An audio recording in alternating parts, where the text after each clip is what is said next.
akan berdoa dulu. Maha besar Tuhan, Bapa kami yang bertahta di atas surga, kami ucapkan terima kasih Tuhan atas berkat dan bimbingan kami, sehingga pada siang hari ya Tuhan, kami dapat berkesempatan kembali untuk mempelajari firman-Mu. Tuntun kami dengan Roh Kudus-Mu Tuhan, dengan demikian firman yang akan kami pelajari tentang 7 sangkakala, yaitu sangkakala ke-6, bagian pertama, akan dapat kami mengerti, dan semua itu akan lebih menguatkan iman percaya kami, untuk lebih dekat kepada Tuhan, dan mempersiapkan kami semua Tuhan, tidak menanti Yesus yang kedua kali. Untuk itu Tuhan, tuntun kami semua Tuhan dengan Roh Kudus-Mu, buka hati pikiran kami dengan Roh Kudus-Mu, dengan demikian kami akan mengerti apa yang akan kami pelajari sepanjang sabat ini. Terima kasih Tuhan telah mendengar dan menjawab kami ini. Ampuni dosa-dosa kami Tuhan, di dalam nama Yesus, hamba-Mu berdoa syukur. Amin. Oke, jadi kita akan mulai lagi dengan seri 7 sangkakala ini, dan sekarang kita sudah menginjak dengan sangkakala yang ke-6. Sangkakala ke-6 ini ada cukup panjang, ada 200 hampir 250 slide, sehingga nanti akan kita bagi 3 bagian, 3 sabat berturut-turut. Jadi sangkakala ke-6 ini kalau kita lihat terjadi setelah sangkakala ke-5. Revolusi Prancis, di situ kita lihat yang terjadi di tahun 1798 itu adalah sangkakala ke-5. Ya. Dan sebetulnya sangkakala ke-7 itu adalah Second Advent of Christ, kedatangan Yesus yang kedua kali. Artinya sangkakala ke-6 itu peristiwanya terjadi setelah sangkakala ke-5, yaitu setelah Revolusi Prancis tahun 1798 sampai dengan Yesus datang. Karena begitu sangkakala ke-7 ditiup, Yesus datang, ya kan. Tetapi di sini saya cantumkan hanya sampai dengan pintu kasihan ditutup. Karena setelah pintu kasihan ditutup, itu adalah adanya 7 tulah, sehingga di situ sudah tidak ada pertobatan lagi. Karena Roh Allah sudah ditarik, ya kan? Sehingga dengan demikian, yang jahat akan bertambah jahat, dan yang baik akan bertambah baik. Jadi segala sesuatu ditentukan oleh masing-masing kita setelah pintu kasihan ditutup. Sehingga yang akan kita bahas nanti adalah tentang sangkakala ke-6 itu antara setelah Revolusi Prancis, yaitu sangkakala ke-5, sampai dengan penutupan pintu kasihan. Apa yang terjadi dengan sangkakala ke-6 di periode ini? Karena nanti pada waktu setelah pintu kasihan ditutup, itu kita akan bahas tentang penutupan pintu kasihan, itu nanti kita akan bahas satu seri tersendiri lagi. Kita sudah pelajari tentang 7 gereja, di mana 7 gereja itu menjelaskan kondisi internal gereja dalam periode sejarah yang berbeda, yaitu dari Efesus, gereja pertama, sampai dengan Laodikia, gereja terakhir. Itulah 7 gereja, yaitu kondisi internal gereja. Dan kita juga sudah pelajari 7 metre, di mana 7 metre itu menjelaskan kondisi kekuatan eksternal yang mempengaruhi gereja selama periode yang sama dengan 7 gereja. Jadi kondisi luar dari gereja yang akan mempengaruhi gereja dari periode yang sama dengan 7 gereja. Dan 7 sangkakala itu menjelaskan penghakiman Tuhan terhadap mereka yang menganiaya umat Tuhan. Itulah 7 sangkakala itu. Jadi kita sudah pelajari sangkakala pertama sampai sangkakala ke-5, dan sekarang kita akan bahas tentang sangkakala ke-6. Kita coba review dulu sangkakala yang telah kita bahas. Tadi dikatakan sangkakala adalah penghakiman terhadap mereka yang menganiaya umat Tuhan. Sangkakala pertama adalah kehancuran Yerusalem pada tahun 70 Masehi. Kenapa kota Yerusalem Bait Suci itu dihancurkan? Karena orang-orang Yahudi, dia telah menyalibkan Yesus. Ya. Jadi justru umat Allah sendiri, dia telah menolak Yesus dan dia menyalibkan Yesus. Akhirnya penghakiman itu datang pada tahun 70 pada waktu kota Yerusalem dihancurkan. Itulah sangkakala pertama. Sangkakala kedua adalah kejatuhan kekaisaran Romawi oleh invasi barbar. Bangsa barbar ini disebabkan karena yang menghancurkan umat Tuhan, Yerusalem, itu adalah Romawi. Sehingga karena Romawi dia menganiaya umat Tuhan, akhirnya mereka juga dihancurkan. Sangkakala ketiga, sangkakala keempat, puncaknya di sangkakala kelima, ya. Di mana sangkakala ketiga itu adalah tradisi-tradisi manusia sudah mulai masuk gereja, di mana di situ Konstantin menjadi Kristen, dia seorang kaisar di Kekaisaran Romawi. Sangkakala keempat adalah periode selama 1260 tahun, di mana tanduk kecil berkuasa. Di sini dikatakan matahari, bulan, dan bintang-bintang melambang yang Maha Kristus. Umat Allah, Alkitab dan umat Allah mengalami kegelapan sebagian, artinya dalam hal ini Alkitab tidak bisa dibaca secara bebas, ya kan? Dan akhirnya di sangkakala kelima di Prancis sering terjadi Alkitab sama sekali tidak boleh dibaca, sehingga terjadi kegelapan di situ. Akhirnya terjadi revolusi Prancis. Karena apa? Karena mereka menganiaya umat Tuhan. Di sini dikatakan kemarin adalah banyak belalang-belalang yang keluar dari jurang maut. Belalang itu ada ajaran-ajaran atau doktrin-doktrin palsu. Salah satunya adalah tentang ateisme. Itulah abad pencerahan yang terjadi sekitar abad 17 dan 18. Di mana dikatakan mereka tidak boleh membunuh atau menghancurkan pohon-pohon atau pohon-pohonan hijau, tapi yang boleh hanya mereka yang tidak tidak menerima meterai Allah. Ya, artinya apa? Mereka akan menyerang orang-orang yang tidak mengenal Alkitab. Karena meterai Allah di sini katakan pada waktu kita dibaptis, dikatakan di dalam 1 Efesus ayat kemarin kita sudah baca, kita akan menerima meterai Allah dari Roh Kudus, ya. Jadi sekarang karena kita sudah menerima meterai Allah, bagaimana kita bisa mempertahankan meterai Allah itu sampai dengan kedatangan Yesus yang kedua kali. Itulah sangkakala kelima, ya. Dan sekarang kita akan membahas sangkakala keenam. Apa yang terjadi tepat sebelum sangkakala ketujuh berbunyi, yaitu masa pintu kasihan ditutup. Dan kemudian kita akan mengalami masa kesesakan besar, dan setelah masa kesesakan besar, maka umat Allah akan dibebaskan, dan itu adalah bunyi sangkakala ketujuh. Masa kesesakan besar itu adalah di mana akan terjadi 7 tulah, ya kan? Itulah yang akan terjadi.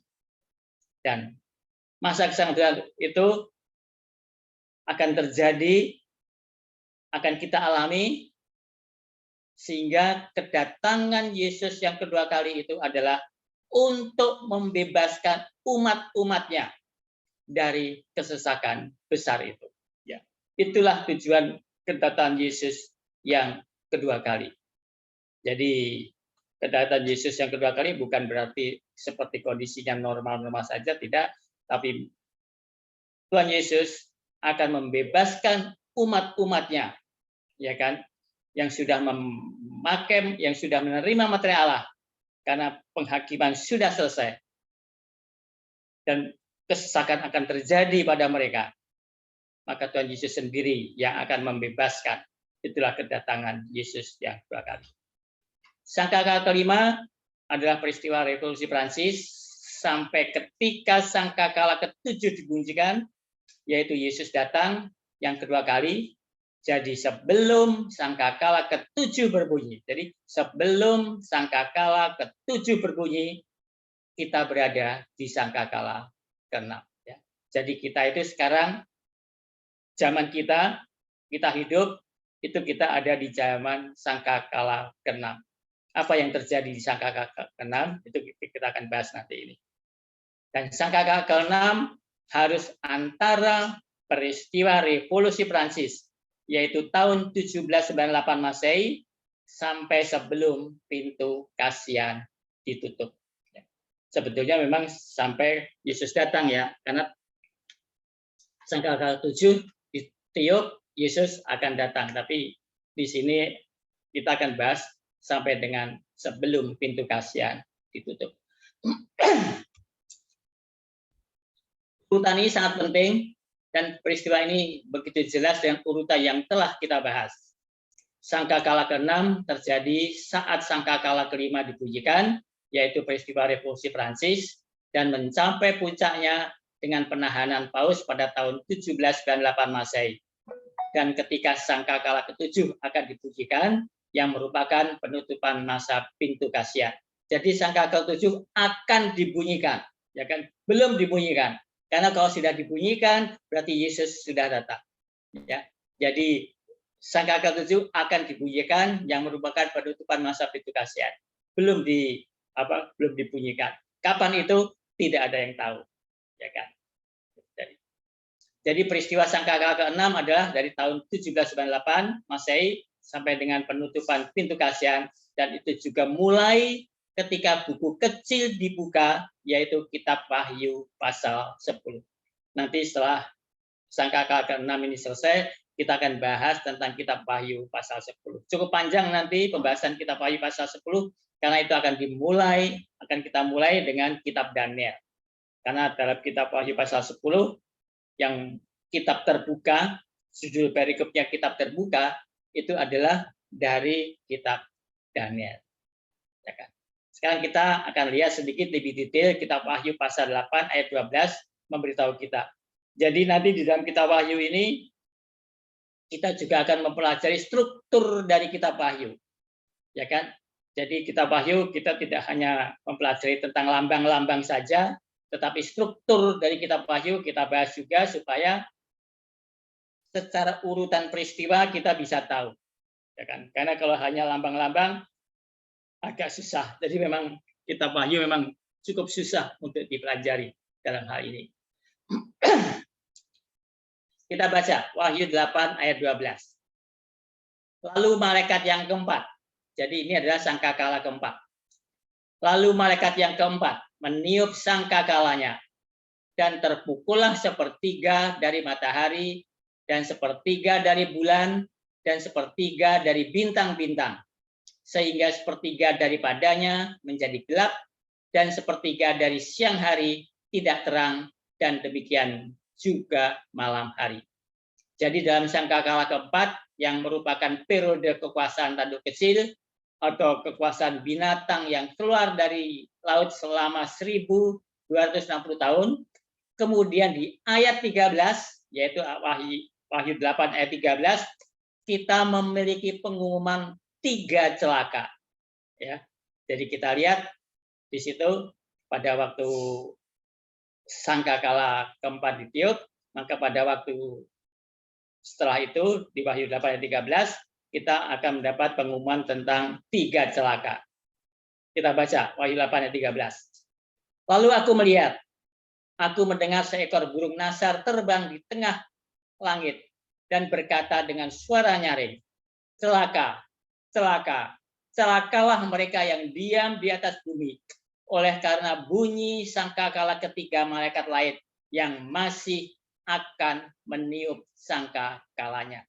Jadi dikatakan di sini bunyi masih akan ada 3 bunyi sangkakala ketiga malaikat. Jadi masih ada 3 malaikat yang akan membunyikan sangkakalanya. Itulah 3 celaka itu. Jadi 3 celaka adalah bunyi 3 sangkakala terakhir.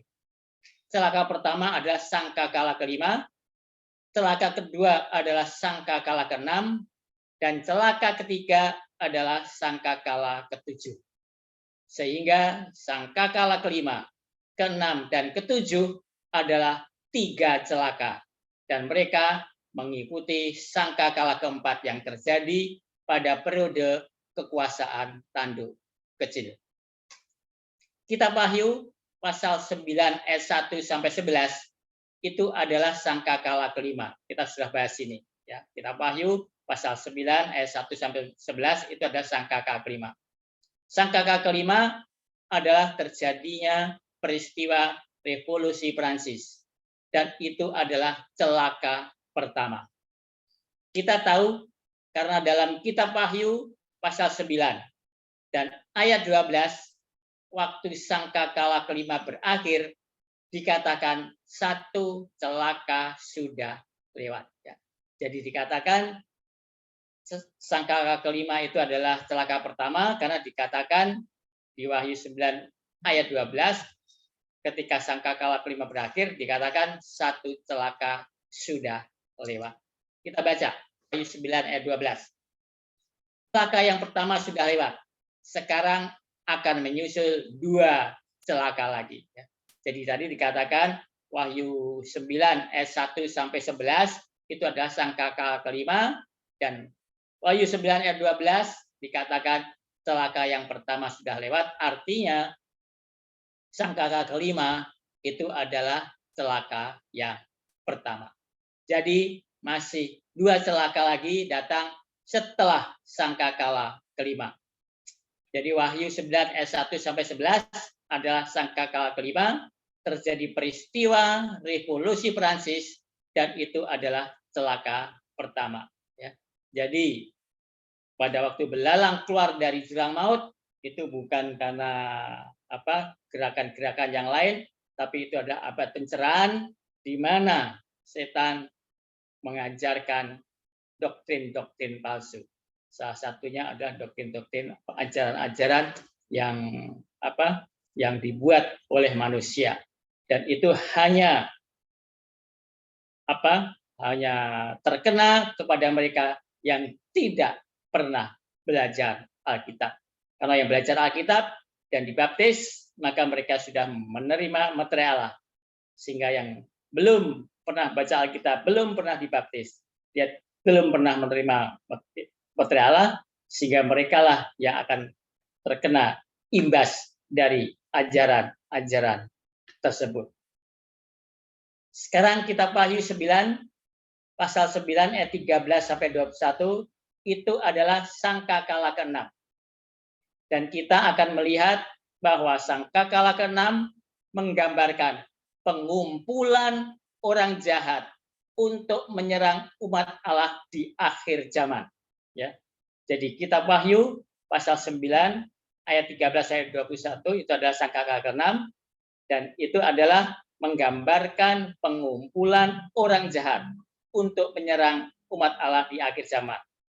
Tetapi pasal berikutnya, kitab Wahyu pasal 10 ayat 1 hingga Wahyu 11 ayat 1 menggambarkan pengumpulan orang-orang benar di mana buku kecil dibuka. Jadi kita lihat urutannya di sini, kitab Wahyu pasal 9 ayat 13 sampai dengan 21 itu adalah sangkakala ke-6, itu adalah pengumpulan orang-orang jahat, ya kan, untuk menyerang umat Allah. Dan kitab Wahyu pasal 10 ayat 1 sampai dengan kitab Wahyu pasal 11 ayat 1, ya kan, itu adalah perluasan dari sangkakala ke-6, yaitu menggambarkan pengumpulan orang-orang benar, ya kan, di mana buku kecil dibuka. Jadi itulah kronologis atau urutan peristiwanya. Jadi ayat 9 pasal 9 ayat 13 ayat 21 adalah sangkakala ke-6 untuk pengumpulan orang jahat. Pasal 10 adalah perluasan dari sangkakala ke-6, di situ pengumpulan orang-orang benar, ya kan. Jadi ada dua kelompok nanti di sangkakala ke-6 itu. Satu kelompok ada orang-orang jahat yang dikumpulkan dan satu kelompok lagi juga ada orang-orang benar, umat Allah yang dikumpulkan. Jadi itulah yang terjadi di sangkakala ke-6. Kitab Wahyu 9 ayat 13 sampai 21, yaitu sangka ke-6 adalah pengumpulan orang jahat untuk krisis akhir zaman. Kitab Wahyu 10 ayat 1 sampai dengan pasal 11 ayat 1 adalah pengumpulan orang-orang benar untuk krisis akhir zaman juga, ya kan? Dan kitab Wahyu pasal 11 ayat 1 berakhir dengan pengumpulan orang benar, dan itulah yang dinamakan umat sisa. Dan kitab Wahyu pasal 11 ayat 2 sampai 3 membawa kita kembali ke sangkakala keempat, ya kan? Karena menyebutkan dua saksi supaya mereka bernubuat sambil berkabung 1260 hari atau 42 bulan, dan itu adalah sangkakala keempat. Ya. Jadi kita lihat di sini sebetulnya kalau kita lihat kronologisnya sudah sampai sangkakala ke-6, tapi Wahyu pasal 11 ayat 2 dan 3 itu kembali lagi ke sangkakala keempat. Jadi memang dalam membaca kitab Wahyu ini kita memang harus berhati-hati supaya kita bisa lihat struktur dari kitab Wahyu. Dengan kita melihat struktur kitab Wahyu, kita akan bisa mengerti bagaimana urutan kronologisnya. Ya. Dan kitab Wahyu pasal 11 ayat 7 sampai dengan 10 itu membawa kita ke sangkakala kelima, yaitu revolusi Prancis. Karena dikatakan di situ apa? Binatang muncul dari jurang maut. Ya. Itu sama dengan di Wahyu 9 ayat 1 sampai dengan 11, ya, sangkakala kelima. Binatang muncul dari jurang maut. Jadi kita memiliki siklus di sini, yaitu kitab Wahyu pasal 11 ayat 11 sampai dengan 13 adalah apa yang terjadi dengan dua saksi yang terbunuh di revolusi Prancis. Ya. Jadi kalau kita lihat tadi kitab Wahyu pasal 11 ayat 1 pengumpulan orang benar, ini berarti di sangkakala ke-6, tetapi kitab Wahyu 11 ayat 23 ini kembali ke sangkakala keempat. Kitab Wahyu 11 ayat 7 sampai 10 ini ada sangkakala kelima, karena disitu dikatakan binatang muncul dari jurang maut, ya kan? Berarti itu adalah peristiwa revolusi Prancis.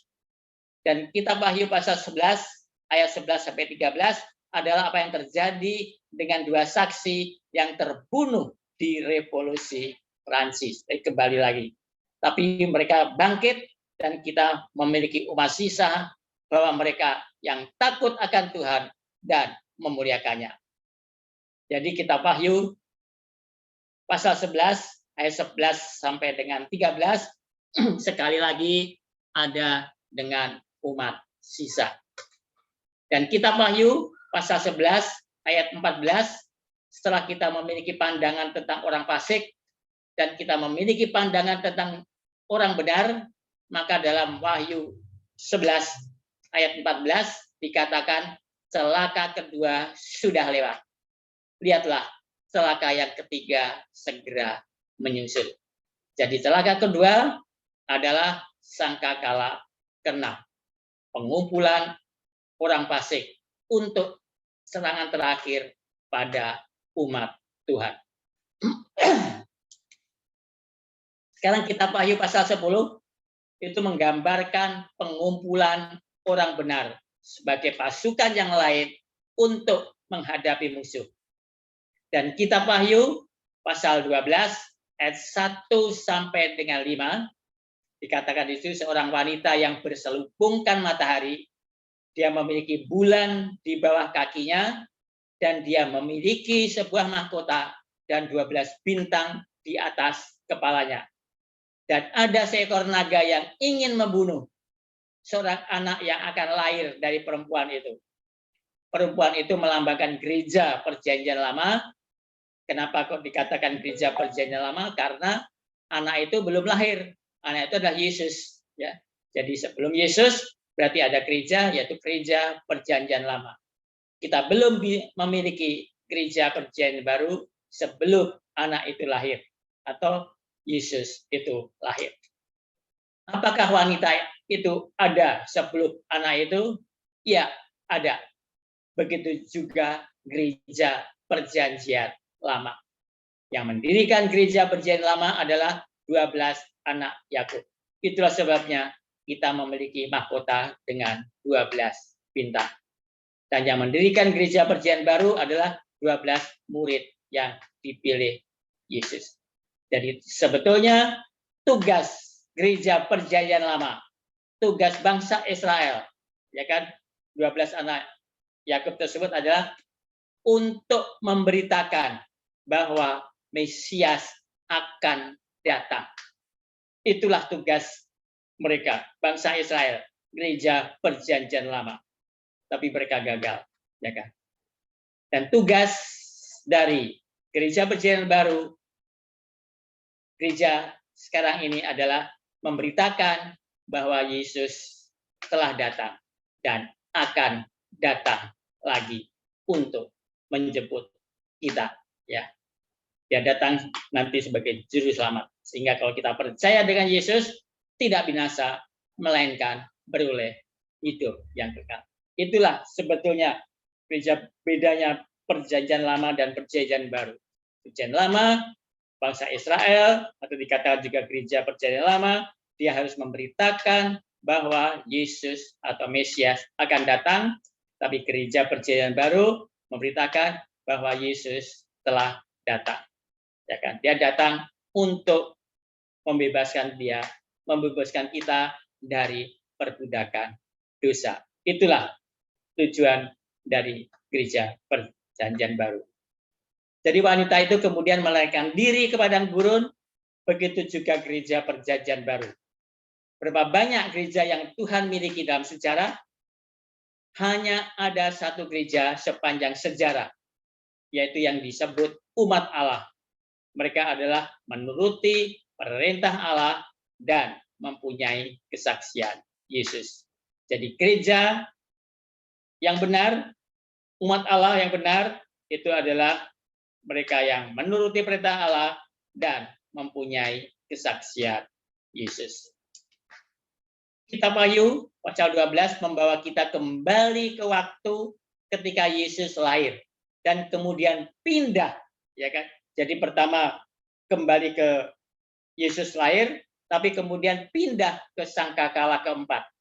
Karena disebutkan di situ ada 1260 hari. Kita lihat Wahyu 12 ayat 6, peristiwa ini terjadi setelah Yesus naik surga. Dikatakan Wahyu 12 ayat 6, perempuan itu lari ke padang gurun, di mana telah disediakan suatu tempat baginya oleh Allah, supaya ia dipelihara di situ 1260 hari lamanya. Periode ini adalah sama dengan sangkakala keempat, yaitu selama 1260 hari atau 1260 tahun lamanya. Ya, jadi periode itu sama dengan sangkakala keempat. Sekarang kita Wahyu pasal 12 ayat 12 sampai dengan 15 memberitahu kita tentang naga itu, ya.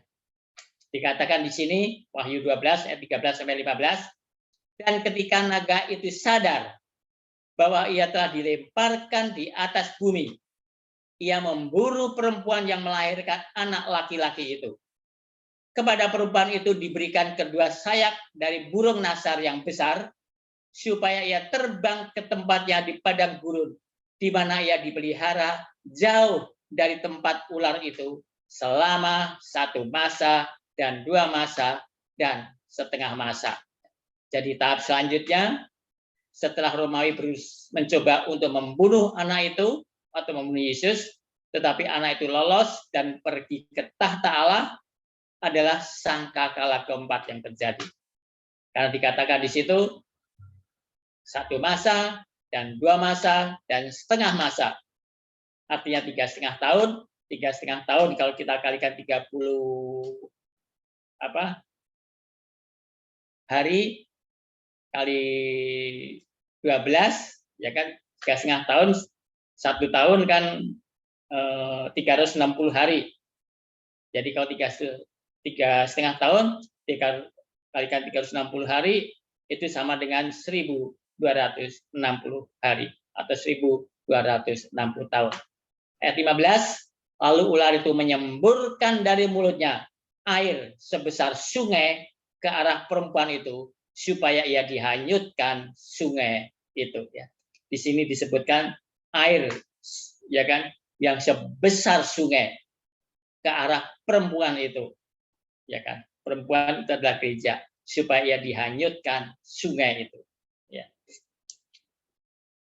Setelah itu kitab Wahyu pasal 12 ayat 13 sampai 16 menggambarkan 1260 tahun, yaitu sangkakala keempat, ya. Itulah Wahyu 12 ayat 13 sampai 16. Dan kitab Wahyu pasal 12 ayat 17 sekali lagi kita dibawa untuk melihat umat yang sisa, ya. Jadi kita lihat semua siklus ini membawa ke pemberitahuan lagi tentang umat sisa. Kita baca Wahyu 12 ayat 17.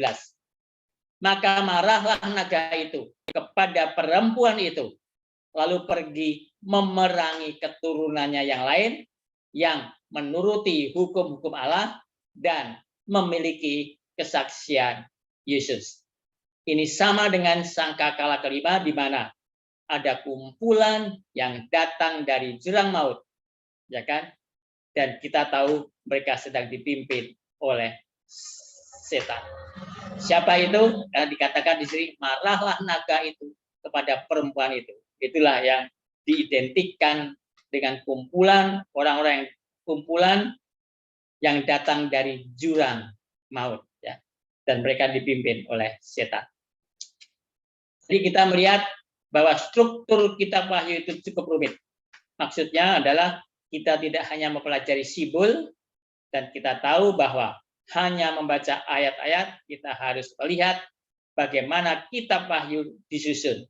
Sehingga kita harus tahu struktur kitab Wahyu. Jadi kitab Wahyu pasal 12 disusun dengan berakhir dengan umat sisa. Kemudian dilanjutkan di kitab Wahyu pasal 13 ayat 1 dan 2. Dikatakan di situ, di Wahyu 13 ayat 1 dan 2. Dan ia tinggal berdiri di pantai laut, ya. Itu adalah naga tadi, ya. Jadi itu sebetulnya masuk ke dalam Wahyu pasal 12 ayat 18, tapi ini masuk ke Wahyu 13 ayat 1. Dan ia tinggal berdiri di pantai laut. Lalu aku melihat seekor binatang keluar dari dalam laut, bertanduk 10 dan berkepala 7. Di atas tanduk-tanduknya terdapat 10 mahkota, dan pada kepalanya tertulis nama-nama hujat. Binatang yang kulihat itu serupa dengan macan tutul, dan kakinya seperti kaki beruang, dan mulutnya seperti mulut singa, dan naga itu memberikan kepadanya kekuatannya dan tahtanya dan kekuasaannya yang besar. Saya pernah bahas ini. Di sini dikatakan ada macan tutul, ada beruang, ada singa. Tapi kalau kita baca di Daniel pasal 7, dikatakan di situ ada singa, ada beruang, ada macan tutul. Sering orang berdebat di sini, binatang ini tidak sama. Sebetulnya binatang ini sama. Jadi Wahyu 13 ayat 2 itu dengan Daniel pasal 7 itu sama. Daniel pasal 7 itu ada urutan singa, Babel, setelah itu beruang, Medio Persia, dan setelah itu macan tutul, itu adalah Yunani. Tapi di sini dikatakan macan tutul dulu, yaitu Yunani, baru ke belakang beruang, itu Medio Persia, dan singa itu adalah Babel. Ini ditulis seperti itu hanya karena cara pandang saja. Daniel menuliskan dari belakang ke depan, tetapi kalau Yohanes menuliskan dari depan ke belakang, karena zaman mereka hidup berbeda, ya, mereka hidup berbeda. Jadi Daniel hidup jauh-jauh zaman Babel, jadi dia melihatnya ke depan. Dia melihat dirinya sendiri itu di Babel, ke depannya itu Medio Persia, setelah itu Yunani. Tapi kalau Yohanes dia melihatnya di depan. Karena dia melihatnya di depan, dia melihatnya yang paling dekat Yunani. Di belakang Yunani adalah Medio-Persia. Di belakangnya ada Babel. Jadi sebetulnya sama, hanya cara pandangnya saja yang berbeda. Jadi kita tidak perlu perdebatkan bahwa ini berbeda. Yang dilakukan naga ialah memberikan kekuatannya, tahtanya, dan kekuasaannya yang besar. Naga mewakili setan, dan naga itu sama dengan naga yang mencoba untuk membunuh anak laki-laki di kitab Wahyu pasal 12. Jadi kekaisaran Roma memberikan kekuatannya ke tanduk kecil atau binatang yang keluar dari laut. Dan kemudian dalam Wahyu 13 ayat 3 hingga ayat 9 kita memiliki sejarah yang sama dari sangkakala keempat. Pertanyaan, bagaimana kita tahu bahwa itu memiliki sejarah yang sama dengan sangkakala keempat, yaitu yang di Wahyu tadi dikatakan Wahyu 13 ayat 3 hingga 9. Kenapa sama dengan sangkakala keempat? Kita baca Wahyu 13 ayat 5. Dan kepada binatang itu diberikan mulut yang penuh kesombongan dan hujat. Kepadanya diberikan juga kuasa untuk melakukannya 42 bulan lamanya. 42 bulan kalau dikalikan dengan 30 hari itu sama dengan 1260 hari atau 1260 tahun. Ya.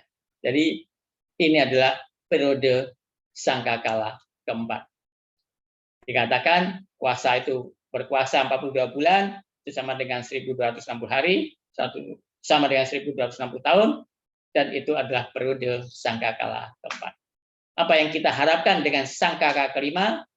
Kita baca, kita lihat kitab Wahyu 13 ayat 10 ya. Ini adalah sangkakala kelima. Kita baca Wahyu 13 ayat 10. Barang siapa ditentukan untuk ditawan, ia akan ditawan. Barang siapa ditentukan untuk dibunuh dengan pedang, ia harus dibunuh dengan pedang. Yang penting di sini ialah ketabahan dan iman orang-orang kudus. Arti ayat ini adalah apa yang kita sebut dengan luka yang mematikan yang dialami binatang yang keluar dari laut atau tanduk kecil pada waktu terjadi revolusi Prancis pada sangkakala kelima.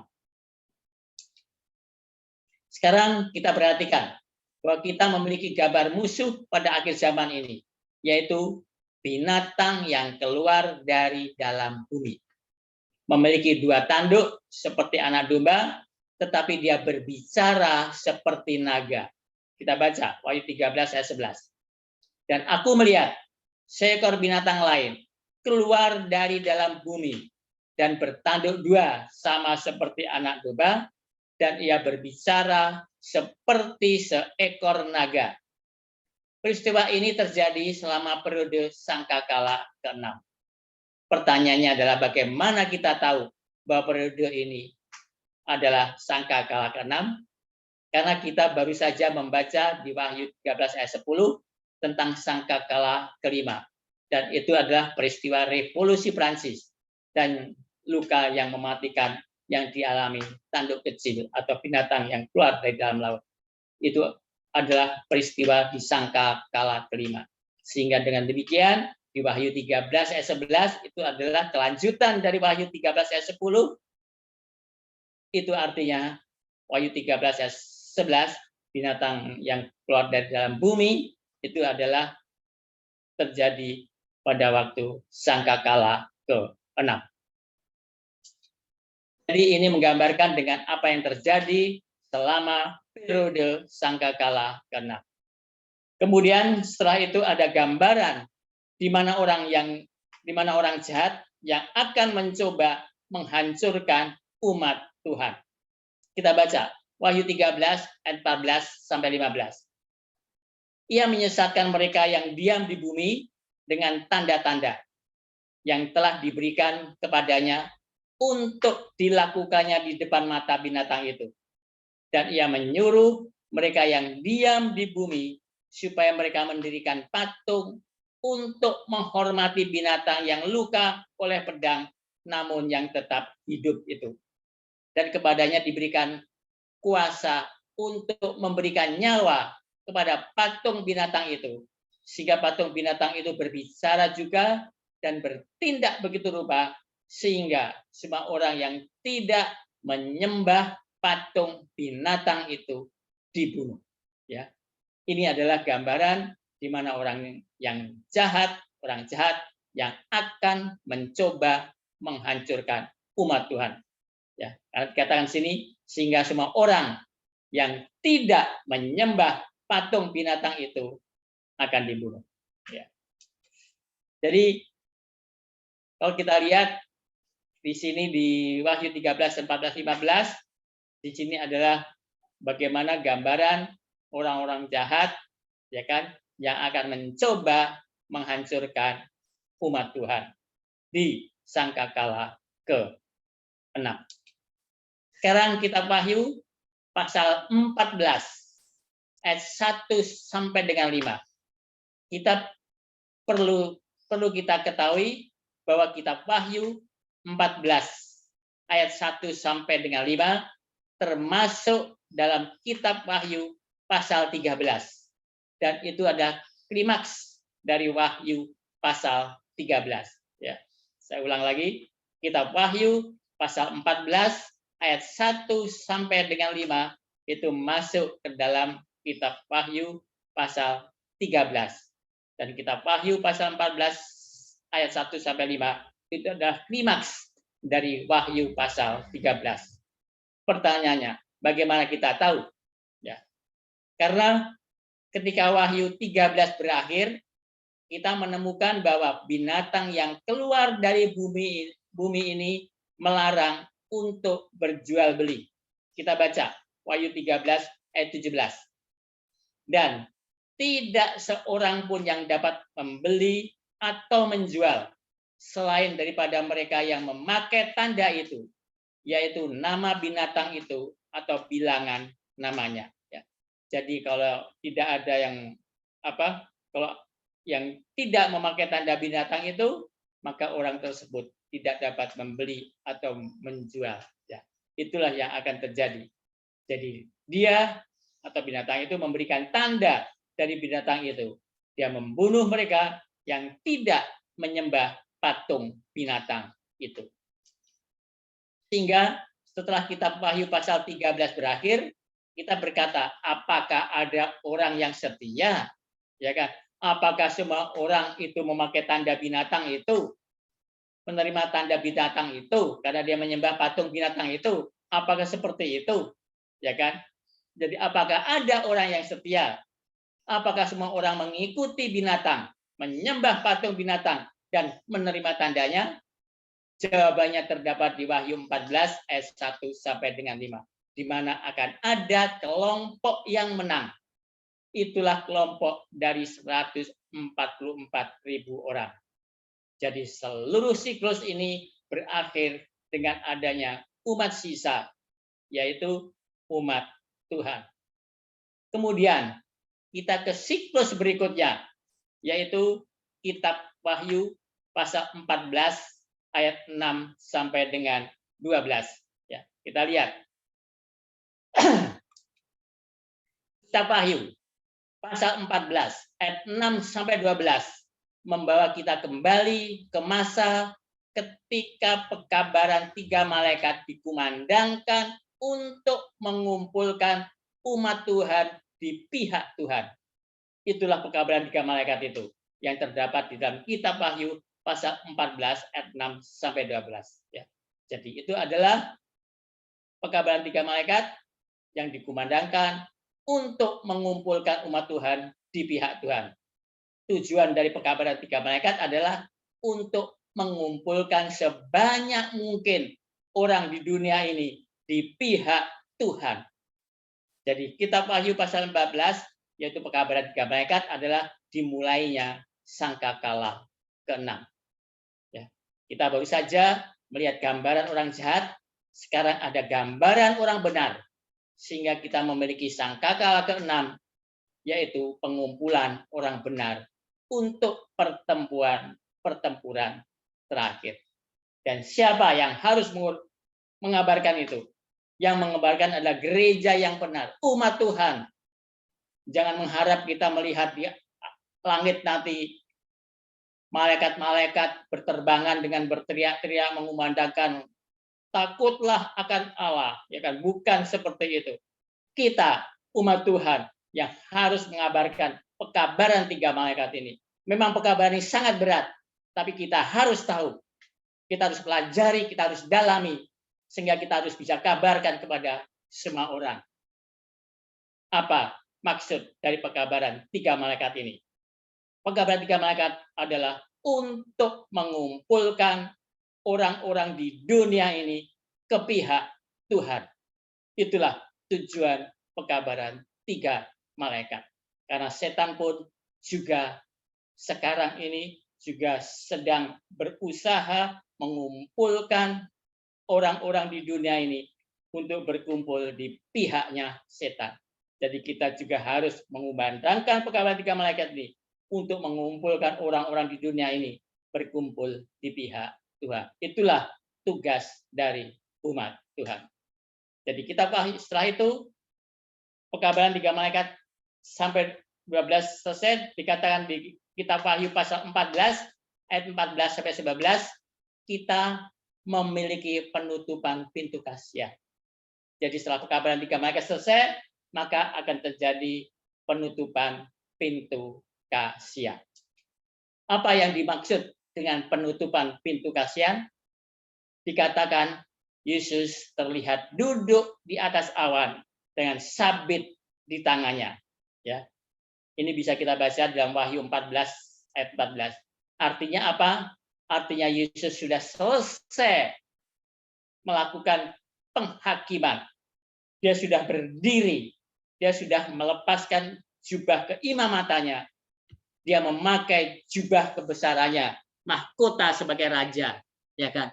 Artinya apa? Artinya pendamaian itu sudah selesai. Artinya pintu kasihan sudah ditutup. Tuhan Yesus sudah selesai melakukan penghakiman. Dan dikatakan di sini di Wahyu 14 ayat 14, dan aku melihat sesungguhnya ada suatu awan putih, dan di atas awan itu duduk seorang seperti anak manusia dengan sebuah mahkota emas di atas kepalanya dan sebilah sabit tajam di tangannya. Dan apa yang dilakukannya? Maka keluarlah seorang malaikat lain dari bait suci, dan ia berseru dengan suara nyaring kepada dia yang duduk di atas awan itu.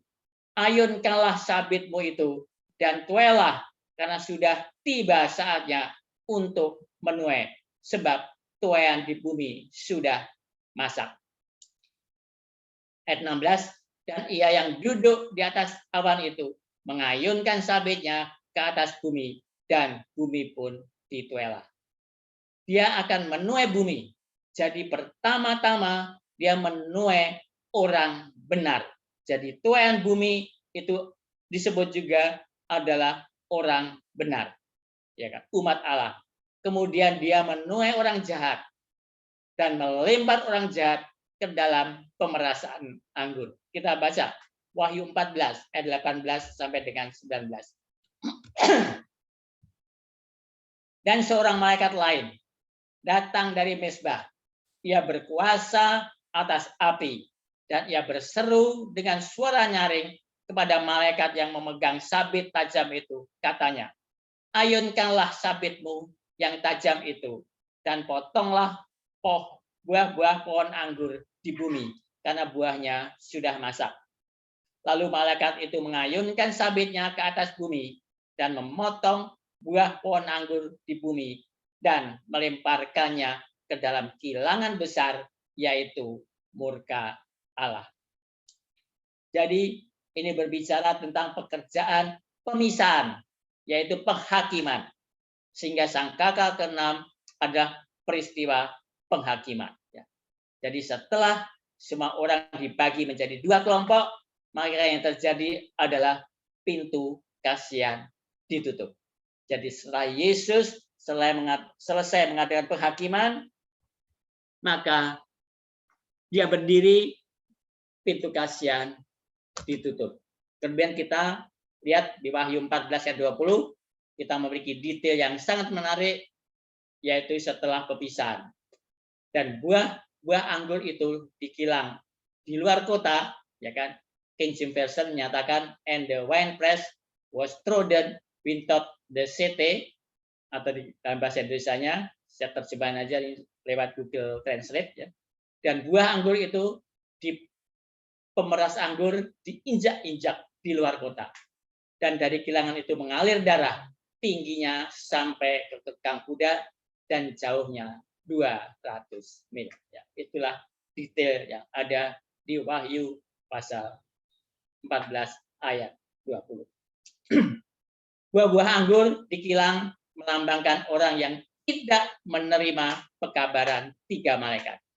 Jadi mereka, buah anggur itu adalah mereka yang menolak pekabaran 3 malaikat. Dan dikatakan di sini di luar kota. Ini adalah kota Yerusalem. Kota Yerusalem sebelum kedatangan Yesus yang kedua kali, atau dengan kata lain adalah gereja. Jadi itu adalah Yerusalem spiritual. Jadi tidak usah kita pergi rame-rame, nanti akhir zaman ini rame-rame ke Yerusalem. Karena di sana kita harus berkumpul. Bukan. Kita berkumpul di gereja kita masing-masing. Ya, itulah Yerusalem spiritual. Gereja kita masing-masing. Bukan actual di Timur Tengah sana, kita kumpul di Yerusalem, seluruh dunia datang ke sana umat Tuhan. Bukan itu maksudnya. Ya. Tapi kita berada di dalam gereja kita masing-masing. Ya kan? Sehingga orang yang tidak menerima pekabaran 3 malaikat berkumpul dan diinjak-injak di luar kota. Apa yang dilakukan oleh orang-orang yang tidak menerima pekabaran 3 malaikat di luar kota? Mereka datang untuk menghancurkan orang-orang yang ada di dalam kota. Tetapi apa yang terjadi? Mereka akan melakukan itu, ya. Jadi orang-orang yang menolak pekabaran 3 malaikat, mereka berkumpul di luar kota dan mereka akan menghancurkan orang-orang yang ada di dalam kota, yaitu yang ada di dalam gereja. Tetapi apa yang terjadi ketika mereka akan melakukan, artinya orang-orang yang menolak pekabaran 3 malaikat, dia akan menghancurkan orang-orang yang menerima pekabaran 3 malaikat, umat-umat Tuhan. Tetapi apa yang terjadi ketika mereka akan melakukan itu? Dikatakan darah keluar dari kilangan anggur. Ini adalah bahasa simbol. Mengapa darah keluar? Karena anggur akan diinjak-injak dan darah keluar dari kilangan itu sampai ke kekang kuda tingginya dan jauhnya 200 mil. King James Version mengatakan 1.600 furlong. Jadi di sini kuda menginjak-injak kilangan anggur yang melambangkan bahwa mereka menginjak-injak orang fasik atau orang jahat, atau menginjak-injak orang yang tidak menerima pekabaran 3 malaikat. Peristiwa yang digambarkan di sini adalah peristiwa kedatangan Yesus yang kedua kali. Jadi kita lihat, kita Wahyu pasal 19, Yesus datang untuk mengambil alih kerajaan dan untuk menghancurkan orang jahat dan menyelamatkan umatnya pada sangkakala ke-7. Ya. Jadi perluasan dari setelah pintu kasih ditutup itu ada di dalam Wahyu pasal 19. Di situ Yesus datang untuk mengambil alih kerajaan dan menghancurkan orang jahat dan menyelamatkan umatnya. Itu terjadi pada sangkakala ke-7. Itulah kedatangan Yesus yang kedua kali. Jadi kedatangan Yesus yang kedua kali adalah untuk menyelamatkan umatnya dari penganiayaan, kehancuran yang akan dilakukan oleh orang-orang yang tidak menerima pekabaran 3 malaikat. Pemberitahuan pada kitab Wahyu pasal 19 ayat 11 dikatakan di sini, lalu aku melihat surga terbuka. Sesungguhnya ada seekor kuda putih dan ia menungganginya bernama yang setia dan yang benar. Ia menghakimi dan berperang dengan adil. Kita akan mencari tahu siapa kuda itu dan mengapa pakaian Yesus ternoda dengan darah. Yang duduk di atas kuda itu adalah Yesus. Ini adalah peristiwa yang sedang dijelaskan di sangkakala ke-7 yang merupakan kedatangan Yesus yang kedua kali. Yesus datang untuk mengambil alih kerajaannya. Kita baca ayat 12. Dan matanya bagaikan nyala api, dan di atas kepalanya terdapat banyak mahkota, dan padanya ada tertulis suatu nama yang tidak diketahui seorang pun, kecuali ia sendiri. Ayat 13, dan ia memakai jubah yang telah dicelup dalam darah, dan namanya ialah Firman Allah. Mengapa jubahnya dicelupkan ke dalam darah? Maka kita harus kembali ke kitab Yesaya 63. Ya kan? Jadi kita melihat ayat yang lain, ya kan? Jadi biarlah kita menerangkan dirinya sendiri, di mana dikatakan di Yesaya 63, di mana Yesus berkata, saya menginjak pemeras anggur sendirian, tidak ada yang bersama aku. Jadi dia berbicara tentang menginjak pemerasan anggur yang mewakili menginjak-injak orang jahat. Dan yang ingin dilakukan orang jahat pada saat itu adalah mereka ingin menghancurkan umat Tuhan atau pengikut Yesus. Kita baca Yesaya 63 ayat 3 dan 4. Aku seorang dirilah yang melakukan pengirikan, dan dari antara umatku tidak ada yang menemani aku. Aku telah mengirik bangsa-bangsa dalam murkaku, dan aku telah menginjak-injak mereka dalam kehangatan amarahku. Semburan darah mereka memersik kepada bajuku, dan seluruh pakaianku telah cemar. Sebab hari pembalasan telah kurencanakan, dan tahun penuntutan bela telah datang. Jadi sekarang Yesus datang dengan kuda putih, pakaiannya berlumuran darah, karena dia datang untuk menginjak-injak pemerasan anggur. Sehingga di ayat 13 dikatakan dia memakai jubah yang dicelupkan ke dalam darah, dan namanya ialah Firman Tuhan. Dan dia datang dengan menaiki kuda. Apakah dia datang sendiri atau datang dengan makhluk lain yang duduk di atas kuda? Sekarang kita akan tahu siapa yang duduk di atas kuda-kuda yang menginjak-injak kilangan pemerasan anggur. Dan kitab Wahyu pasal 19 ayat 14 mengatakan, saya baca di sini, dan semua pasukan yang di surga, saya ulang lagi, dan semua pasukan yang di surga mengikuti dia. Mereka menunggang kuda putih dan memakai lenan halus yang putih bersih. Jadi ayat 15 menghubungkan dengan apa yang kita baca dalam Wahyu 14 ayat 20. Ya, kita lihat Wahyu 19 ayat 15. Karena Wahyu 19 ayat 15 ini ada hubungannya dengan Wahyu 14 ayat 20. Dan dari mulutnya keluarlah sebilah pedang tajam yang akan memukul segala bangsa, dan ia akan mengembalakan mereka dengan gada besi, dan ia akan memeras anggur dalam kilangan anggur, yaitu kegeraman murka Allah yang maha kuasa. Jadi ini berbicara tentang kapan Yesus akan mengambil alih kerajaannya. Kemudian dikatakan bahwa dia sendiri akan memeras anggur dalam kilangan anggur, yaitu kegeraman murka Allah yang maha kuasa.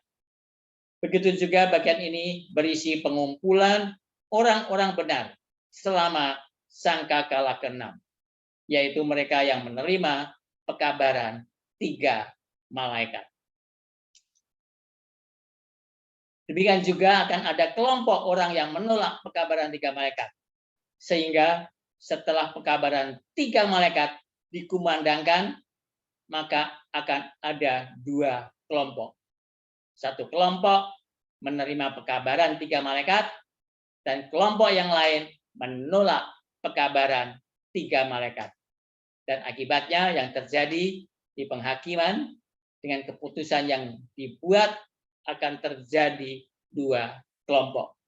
Dan yang Yesus lakukan adalah melakukan pekerjaan terakhir, di mana penghakiman memisahkan tuaian di bumi dan buah anggur di bumi. Semua peristiwa itu terjadi sebelum sangkakala ke-7. Dan setelah peristiwa itu kemudian Yesus datang yang kedua kali untuk mengambil alih kerajaannya. Itulah sangkakala ke-7. Tapi itu belum berakhir. Itu berakhir dengan pemberitahuan untuk umat sisa dalam Wahyu pasal 15 ayat 2. Ayat ini setelah kuda-kuda menginjak-injak kilangan pemerasan anggur di luar kota yang mewakili orang-orang jahat yang berkumpul di sekitar gereja untuk mencoba menghancurkan gereja mereka yang menerima pekabaran 3 malaikat. Jadi setelah ayat 14 selesai, pasal 14 ayat 20 selesai, ya kan, di mana diinjak-injak anggur itu. Sekarang kita ke Wahyu pasal 15. Dikatakan di dalam Wahyu pasal 15 ayat 2 sampai dengan 4, dan aku melihat sesuatu bagaikan lautan kaca bercampur api.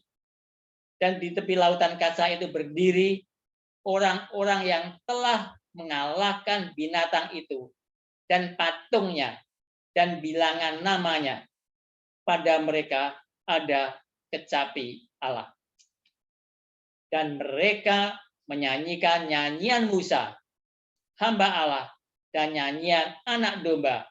Bunyinya, besar dan ajaib segala pekerjaanmu ya Tuhan, Allah yang Maha Kuasa. Adil dan benar segala jalanmu, ya Raja segala bangsa. Siapakah yang tidak takut ya Tuhan, dan yang tidak memuliakan namamu, sebab Engkau saja yang kudus, karena semua bangsa akan datang dan sujud menyembah Engkau, sebab telah nyata kebenaran segala penghakimanmu. Jadi sebelum kita melihat seluruh peristiwa, maka sekali lagi dikatakan akan ada umat sisa. Ya. Jadi di setiap siklus di dalam kitab Wahyu selalu diakhiri dengan adanya umat sisa.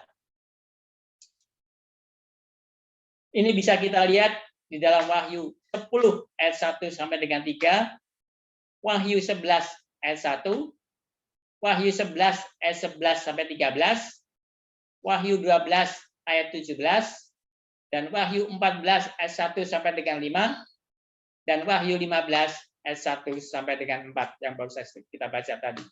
Jadi untuk bisa mempelajari kitab Wahyu, maka kita harus mengetahui struktur kitab Wahyu. Dan sangkakala ke-6 menggambarkan pengumpulan orang jahat pada akhir zaman. Krisis juga terjadi selama sangkakala ke-6. Buku kecil dibuka dan Tuhan juga menyebut umat sisa atau umat Tuhan untuk berperang dengan orang jahat. Ya, jadi di sini sangkakala ke-6 adalah pengumpulan orang fasik dan pengumpulan orang benar. Itulah yang terjadi di sangkakala ke-6. Dan pertanyaannya adalah apakah kita menjadi bagian untuk mengumpulkan orang-orang benar? Artinya apakah kita menjadi bagian untuk mengabarkan pekabaran 3 malaikat? Kitab Wahyu pasal 9 ayat 13 sampai 21, ini adalah sangkakala ke-6, adalah gambaran yang jelas tentang pengumpulan orang jahat oleh setan dan 3 malaikat simbolis untuk pertempuran terakhir melawan umat Allah yang sisa, yang terdapat dan bisa kita lihat di dalam Wahyu 16 ayat 13 sampai 16 ya. Jadi kitab Wahyu pasal 9 ayat 13 dan sampai 21 ini adalah sangkakala ke-6, adalah gambaran pengumpulan orang jahat oleh setan dan 3 malaikat simbolis, ya kan, malaikat jahat simbolis untuk pertempuran terakhir melawan umat Allah yang sisa. Di mana ini juga bisa kita baca perluasannya dari sangkakala ke-6 dari Wahyu 9 ayat 13 sampai 21 adalah terdapat di dalam Wahyu 16 ayat 13 sampai dengan 16 ya. Jadi Wahyu 16 ayat 13 sampai 16 adalah perluasan dari sangkakala ke-6 yang terdapat di dalam Wahyu 9 ayat 13 sampai dengan 21. Kita baca Wahyu 16 ayat 13 sampai dengan 16. Dan aku melihat dari mulut naga dan dari mulut binatang dan dari mulut nabi palsu itu keluar 3 roh najis yang menyerupai katak. Itulah roh-roh setan yang mengadakan perbuatan-perbuatan ajaib, dan mereka mendapatkan raja-raja di seluruh dunia untuk mengumpulkan mereka guna peperangan pada hari besar, yaitu hari Allah yang Maha Kuasa. Ayat 15. Lihatlah, aku datang seperti pencuri. Berbahagialah dia yang berjaga-jaga dan yang memperhatikan pakaiannya, supaya ia jangan berjalan dengan telanjang dan jangan kelihatan kemaluannya. Ayat 16. Lalu ia mengumpulkan mereka di tempat yang dalam bahasa Ibrani disebut Harmagedon. Jadi penghakiman yang dimulai pada tahun 1844, di mana penghakiman dimulai dengan yang mati dan sedang berlangsung, dan penghakiman berakhir dengan umat sisa yang masih hidup, yang akan dikelilingi oleh orang-orang fasik atau orang jahat untuk mencoba menghancurkan selama masa kesusahan besar. Sehingga pengumpulan terakhir yang dimulai pada tahun 1844 akan meningkat sampai penutupan pintu keasian. Sangkakala ke-6, Wahyu 9 ayat 13 sampai 21. Kita baca. Ayat 13. Lalu malaikat yang ke-6 meniup sangkakalanya, dan aku mendengar suatu suara keluar dari keempat tanduk mezbah emas yang di hadapan Allah, dan berkata kepada malaikat yang ke-6 yang memegang sangkakala itu, lepaskanlah keempat malaikat yang terikat dekat sungai besar Efrat itu. Maka dilepaskanlah keempat malaikat yang telah disiapkan bagi jam dan hari, bulan, dan tahun untuk membunuh sepertiga dari umat manusia. Dan jumlah tentara itu ialah 20.000 laksa pasukan berkuda. Aku mendengar jumlah mereka. Maka demikianlah aku melihat dalam penglihatan ini kuda-kuda dan orang-orang yang menungganginya. Mereka memakai baju sirah, merah api dan biru dan kuning belerang warnanya. Kepala kuda-kuda itu sama seperti kepala singa, dan dari mulutnya keluar api dan asap dan belerang. Oleh ketiga malapetaka ini dibunuh sepertiga dari umat manusia, yaitu oleh api dan asap dan belerang yang keluar dari mulutnya. Sebab kuasa kuda-kuda itu terdapat di dalam mulutnya dan di dalam ekornya, sebab ekornya sama seperti ular. Mereka berkepala, dan dengan kepala mereka itu mereka mendatangkan kerusakan. Tetapi manusia lain yang tidak mati oleh malapetaka itu tidak juga bertobat dari perbuatan tangan mereka. Mereka tidak berhenti menyembah roh-roh jahat dan berhala-berhala dari emas dan perak, dari tembakau, batu, dan kayu yang tidak dapat melihat atau mendengar atau berjalan. Dan mereka tidak bertobat daripada pembunuhan, sihir, percabulan, dan pencurian. Jadi segera sebelum penutupan masa pintu kasihan, ketika malaikat ke-7 akan meniup sangkakala, setan akan membawa kebangkitan besar, Pentakosta palsu, yaitu kebangunan rohani atau revival yang besar. Ini bisa kita baca di dalam Wahyu 13 ayat 13. Jadi setan pun akan melakukan revival, kebangunan rohani, kebangkitan besar Pentakosta yang palsu. Kita baca Wahyu 13 ayat 13. Dan ia mengadakan tanda-tanda yang dahsyat. Bahkan ia menurunkan api dari langit ke bumi di depan mata semua orang. Tujuan dari kebangunan rohani ini adalah untuk mendahului dan memalsukan kebangunan rohani sejati yang akan terjadi pada pencurahan hujan akhir. Ya. Jadi kita tahu semuanya kan akan ada hujan akhir nanti, ya kan? Hujan akhir kapan itu? Ya tergantung kita. Kita mau mengabarkan tidak, ya kan? Kalau kita mau mengabarkan, rame-rame mengabarkan, menyuarakan suara nyaring, maka akan terjadi hujan akhir. Tapi sebelum itu akan ada juga kebangunan rohani yang akan dilakukan untuk mengumpulkan orang-orang jahat di pihak setan. Jadi mereka akan lebih dahulu melakukan itu, ya kan? Dan itu akan mengumpulkan orang jahat menjadi satu kelompok atau satu tubuh. Itulah yang digambarkan oleh sangkakala ke-6. Inspirasi memberitahu kita bahwa nabi palsu bahkan akan membuat api turun dari surga di mata manusia sebagai mujizat yang memparodikan jatuhnya api dari surga pada zaman Elia, dan ini juga manifestasi dari lidah api yang turun pada hari Pentakosta.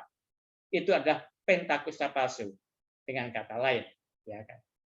Tadi sudah kita baca di dalam Wahyu 13 ayat 13, dan ini bisa kita baca tadi di kutipan ini dari The Great Controversy halaman 464.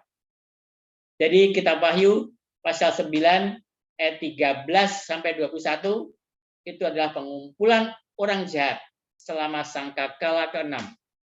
Kitab Wahyu pasal 12 ayat 17 ini juga sangkakala ke-6 diperkuat lebih lanjut dengan naga marah kepada keturunan perempuan yang lain.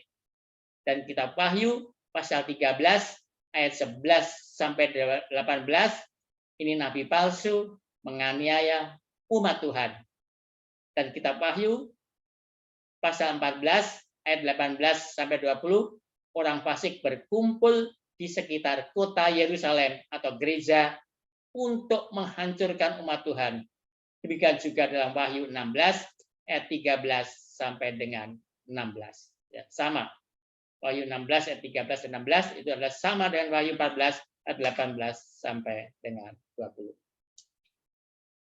Segera setelah berakhirnya pengumpulan orang-orang jahat selama sangkakala ke-6 dalam Wahyu 9 ayat 21, maka Wahyu pasal 10 menyajikan sisi lain dengan kembali ke masa lalu untuk menggambarkan pertemuan global orang-orang benar. Sehingga sangkakala ke-6 adalah pengumpulan orang fasik, dan Wahyu pasal 10 ada pengumpulan orang benar dengan pesan yang muncul dari buku kecil. Nanti untuk Wahyu pasal 10 kita akan bahas tersendiri setelah sangkakala ke-6 ini selesai.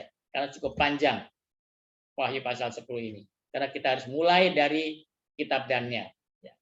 Jadi kita tahu bahwa pesan saat penghakiman ini yang dimulai dengan peristiwa sekitar tahun 1844 adalah bersifat global.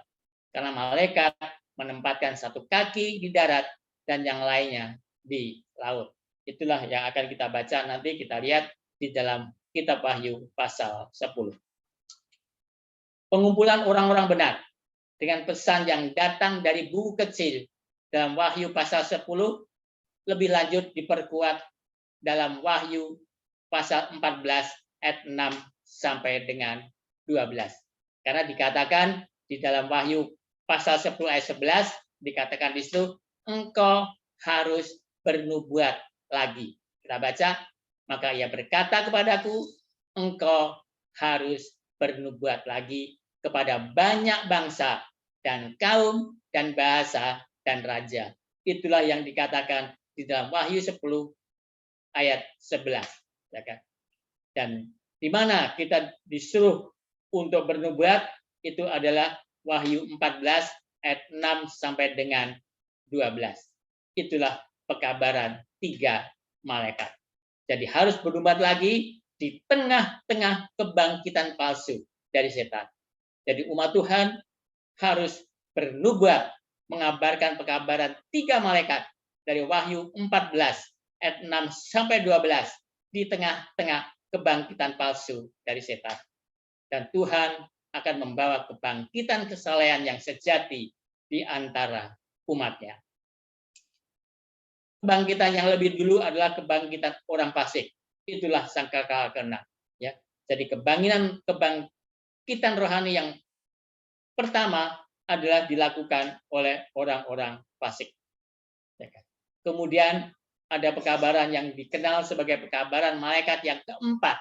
Orang biasanya mengatakan seperti itu. Pekabaran malaikat yang keempat itu yang terdapat di dalam Wahyu 18 ayat 1 sampai dengan 4 yang membawa hujan akhir dan seruan nyaring. Ya, jadi Wahyu 18 ayat 1 sampai 4 itu bisa dikatakan juga seruan nyaring, ya kan? Itu adalah hujan akhir yang akan membawa kebangkitan Roh Kudus kepada umat Tuhan atau umat sisa Allah. Dan siapa yang mengabarkan, siapa yang menyeruakan suara nyaring itu adalah umat Allah. Kita semuanya harus menyeruakan suara ini. Ya kan? Supaya apa? Supaya Yesus segera datang. Pengumpulan orang benar dan orang fasik kemudian dijelaskan lebih lanjut dalam peristiwa tuaian dalam Wahyu pasal 14 ayat 14 sampai dengan 20, di mana perikop itu berbicara tentang pemisahan tuaian bumi dari buah anggur. Sekarang kita lihat struktur kitab Wahyu pasal 9 ayat 13 sampai dengan kitab Wahyu pasal 14 sampai dengan 20. Ya. Kita lihat strukturnya supaya kita bisa tahu bagaimana urutan peristiwanya. Memang agak susah, tapi ya mau nggak mau kita belajar seperti ini. Karena memang kitab Wahyu cukup susah. Kalau kita hanya membahas lambang-lambang saja akan susah. Tapi kita juga membahas tentang strukturnya dari kitab Wahyu. Struktur kitab Wahyu dari pasal 9 ayat 13 sampai dengan pasal 14 ayat 20. Kitab Wahyu pasal 9 ayat 13 sampai 21 ini adalah sangkakala ke-6. Digambarkan sebagai pengumpulan orang fasik dari tahun 1844 sampai penutupan pintu Kasian. Kitab Wahyu pasal 10 ayat 1 sampai dengan kitab Wahyu pasal 11 ayat 1 ini adalah pengumpulan orang-orang benar dari tahun 1844 sampai penutupan pintu Kasian. Jadi ada dua aktivitas, ada dua pengumpulan di sini. Satu, pengumpulan orang-orang fasik untuk untuk berkumpul di pihak setan. Satu adalah pengumpulan orang-orang benar untuk berkumpul di pihak Tuhan. Jadi ada dua kelompok yang melakukan ini. Ya, itu kitab Wahyu pasal 9 ayat 13 ayat 21 dan kitab Wahyu pasal 10 ayat 1 sampai dengan kitab Wahyu pasal 11 ayat 1. Kitab Wahyu pasal 12 ayat 17. Kitab Wahyu pasal 13 ayat 11 sampai 18 ini menggambarkan pengumpulan orang fasik sebelum penutupan pintu Kasian. Maka marah kepada perempuan itu dan memerangi keturunannya yang lain yang menuruti hukum-hukum Allah dan memiliki kesaksian Yesus. Itu dalam Wahyu pasal 12 ayat 17 dan perang itu diperkuat dalam kitab Wahyu pasal 13. Binatang ini yang keluar dari dalam bumi. Ya, itu diperkuat lagi dari binatang yang keluar dari dalam bumi. Kitab Wahyu pasal 14 ayat 6 sampai 12. Ini adalah gambaran pengumpulan orang benar sebelum penutupan pintu Kasian. Mereka adalah kelompok yang menerima pekabaran 3 malaikat. Ya, itulah yang terjadi. Jadi pekabaran 3 malaikat dari Wahyu 14 ayat 6 sampai 12 itu adalah untuk mengumpulkan orang-orang benar ke dalam kelompok umat Tuhan, kelompoknya Tuhan. Itulah yang terjadi. Ya kan? Dan kitab Wahyu pasal 14 ayat 14 sampai 20, orang jahat dan orang benar telah dikumpulkan di dalam dan di luar kota simbolis, yaitu Yerusalem, kota Yerusalem spiritual. Ya kan? Ellen White dan dua pertemuan kita baca di sini ya. Sekarang kita akan lihat apa yang Ellen White katakan tentang dua pertemuan dalam buku Great Controversy halaman 464, di mana Ellen White menggambarkan pertemuan terakhir dari orang benar dan orang jahat di bawah kebangunan rohani Pentakosta yang asli dan yang palsu. Meskipun kemerosotan iman dan kesalehan yang meluas, ada pengikut sejati Kristus di gereja-gereja ini. Ya, jadi meskipun kemerosotan iman dan kesalehan yang meluas, ada pengikut sejati Kristus di gereja-gereja ini. Sebelum penghakiman terakhir, Tuhan atas bumi akan ada di antara umat Tuhan kebangkitan seperti kesalehan sejati yang belum pernah disaksikan sejak zaman para rasul. Roh dan kuasa Allah akan dicurahkan ke atas anak-anaknya. Pada waktu itu, banyak yang akan memisahkan diri dari gereja, di mana cinta dunia ini telah menggantikan kasih kepada Allah dan firman-Nya. Pada saat itu, banyak orang akan memisahkan diri dari gereja-gereja, di mana cinta dunia ini telah menggantikan cinta akan Tuhan dan firman-Nya. Baik pendeta maupun orang-orang akan dengan senang hati menerima kebenaran-kebenaran agung itu yang Tuhan miliki. Disebabkan untuk diumumkan pada saat ini, untuk mempersiapkan umat untuk kedatangan Tuhan yang kedua kali. Musuh jiwa menginginkan untuk menghalangi pekerjaan ini. Dan sebelum waktu untuk gerakan seperti itu tiba, dia akan berusaha untuk mencegah dengan memperkenalkan ajaran palsu di gereja-gereja yang dapat dia bawa di bawah tipu dayanya. Dia akan membuatnya tampak bahwa berkat khusus Tuhan dicurahkan di sana. Akan terwujud apa yang dianggap sebagai kepentingan agama yang besar. Banyak orang akan meninggikan bahwa Tuhan bekerja dengan luar biasa untuk mereka.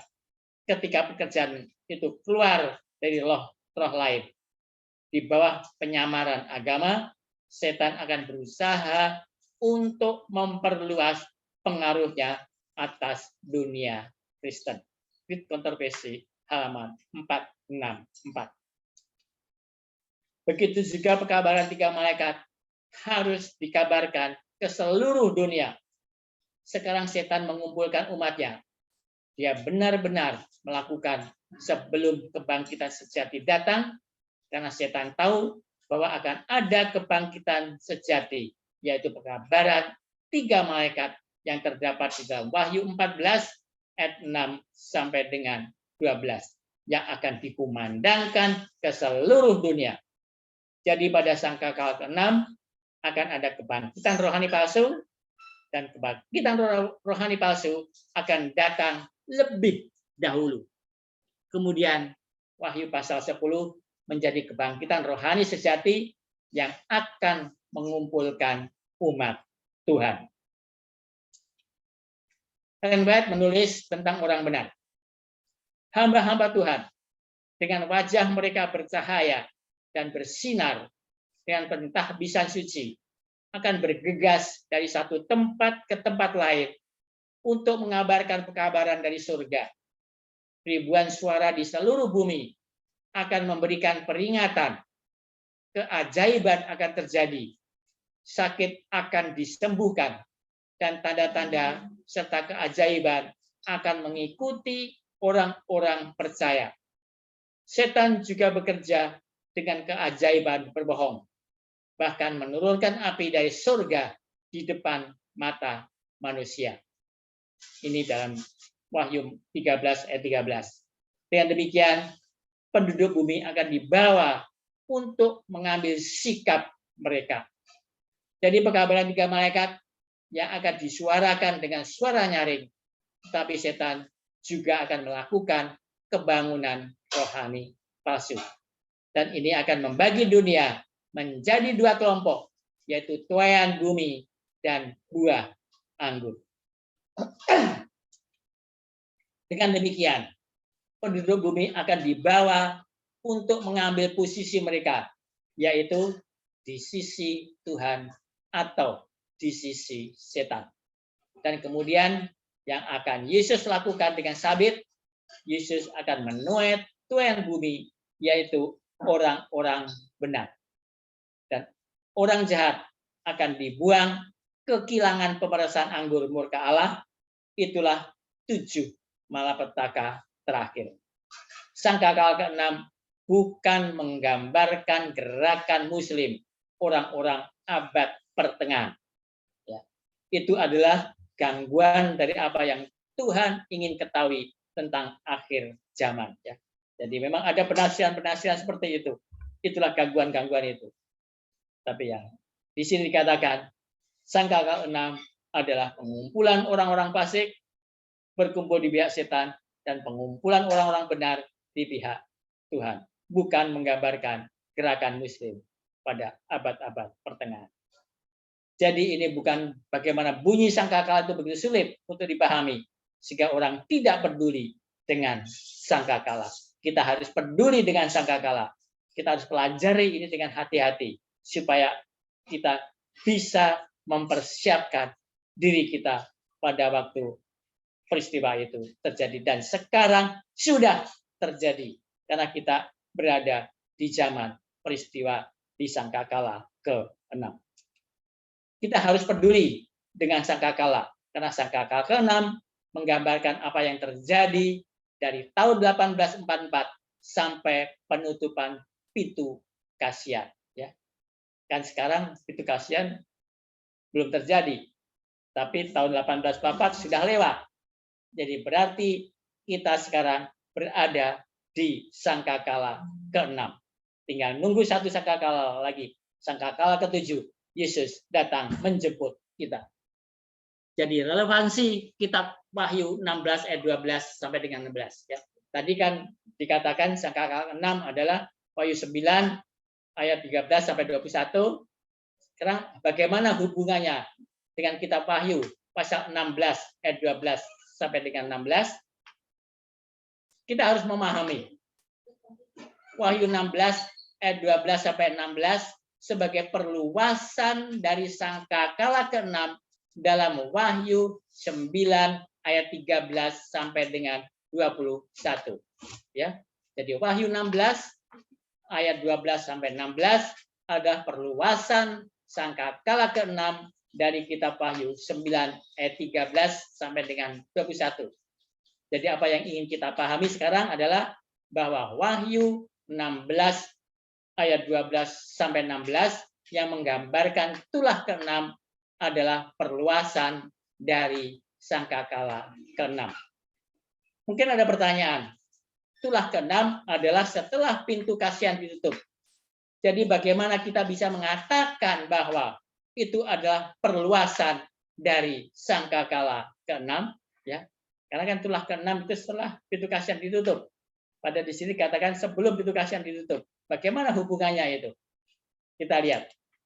Karena Wahyu pasal 16 ayat 12 sampai 16 tidak semuanya dalam ayat-ayat itu dalam urutan kronologis. Ya.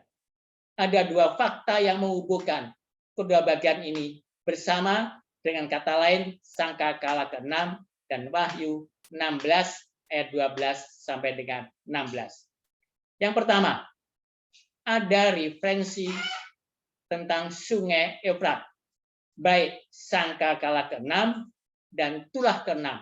Jadi di sangkakala ke-6 dan di tulah ke-6 dia menyebutkan sungai Efrat.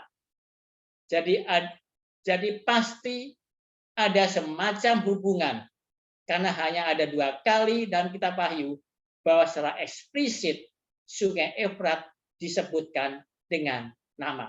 Ya. Hanya di sangkakala ke-6 dan kitab Wahyu itulah ke-6 Sungai Efrat disebutkan. Jadi pasti ada hubungannya.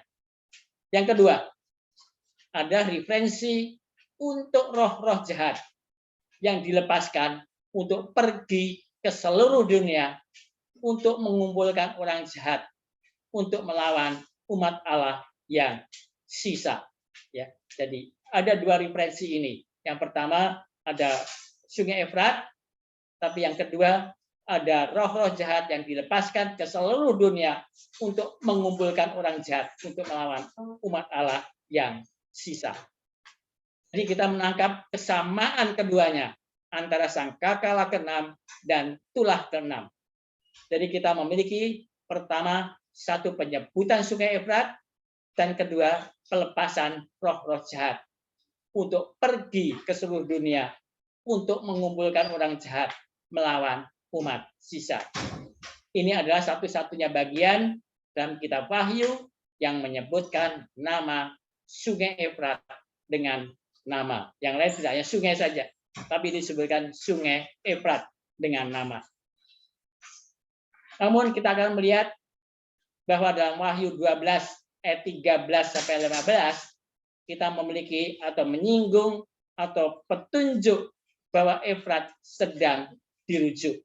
Ya, jadi dalam Wahyu 12 ayat 13 sampai 15 di situ memang tidak menyebutkan Sungai Efrat, tapi di situ akan menyinggung petunjuk bahwa Efrat sedang dirujuk.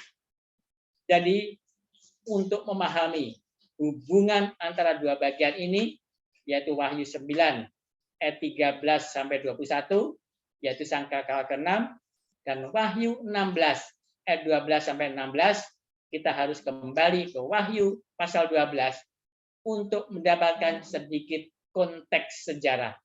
Itulah yang akan kita bahas di sini. Wahyu 12 ayat 13 sampai dengan 15 memberitahu kita bahwa naga itu memuntahkan air yang keluar dari mulutnya seperti sungai dengan maksud menenggelamkan umat Tuhan yang sisa, yang setia selama 1260 tahun penganiayaan tanduk kecil selama sangkakala keempat. Kita baca Wahyu 12 ayat 13 sampai dengan 15. Dan ketika naga itu sadar bahwa ia telah dilemparkan di atas bumi, ia memburu perempuan yang melahirkan anak laki-laki itu. Perempuan itu adalah melambangkan gereja perjanjian baru, karena anak itu sudah pergi ke surga. Ya. Jadi anak itu atau Yesus itu telah naik ke tahta Allah, artinya yang disebut perempuan ini adalah gereja perjanjian baru. Ayat 14. Kemudian perempuan itu diberikan kedua sayap dari burung nasar yang besar, supaya ia terbang ke tempatnya di padang gurun, di mana ia dipelihara jauh dari tempat ular itu selama 1 masa dan 2 masa dan setengah masa. Sekarang bagaimana ular atau naga atau setan akan membunuh perempuan itu? Ayat 15. Lalu ular itu menyemburkan dari mulutnya air sebesar sungai. Jadi dikatakan air sebesar sungai ke arah perempuan itu, supaya ia dihanyutkan sungai itu. Air dilambangkan sebagai banyak bangsa, bahasa, dan orang banyak. Itulah lambang daripada air. Dan sebagai alat yang digunakan setan untuk menganiaya umat Tuhan adalah tanduk kecil. Dari mana kita tahu? Karena kitab Wahyu pasal 12 ayat 14 dikatakan 1 masa dan 2 masa dan setengah masa dipelihara jauh dari tempat ular. Dan kitab Daniel pasal 7 ayat 25 dikatakan 1 masa, 2 masa, dan setengah masa menganiaya orang-orang kudus milik yang maha tinggi. Jadi itulah, ya kan, di sini Daniel dikatakan itu adalah tanduk kecil. Jadi yang menganiaya itu adalah tanduk kecil. Karena waktunya sama. Jadi sebetulnya Kitab Daniel pasal 7, kelanjutannya adalah kitab Wahyu pasal 12 dan kitab Wahyu pasal 13. Itu ada satu sambungan, satu rangkaian peristiwa. Jadi kalau kita mempelajari nubuatan Daniel, kita harus juga mempelajari nubuatan di kitab Wahyu, baik pasal 12 maupun pasal 13. Jadi peristiwa ini adalah sangkakala keempat. Para naga untuk mencoba membunuh perempuan selama periode ini, selama sangkakala keempat adalah dengan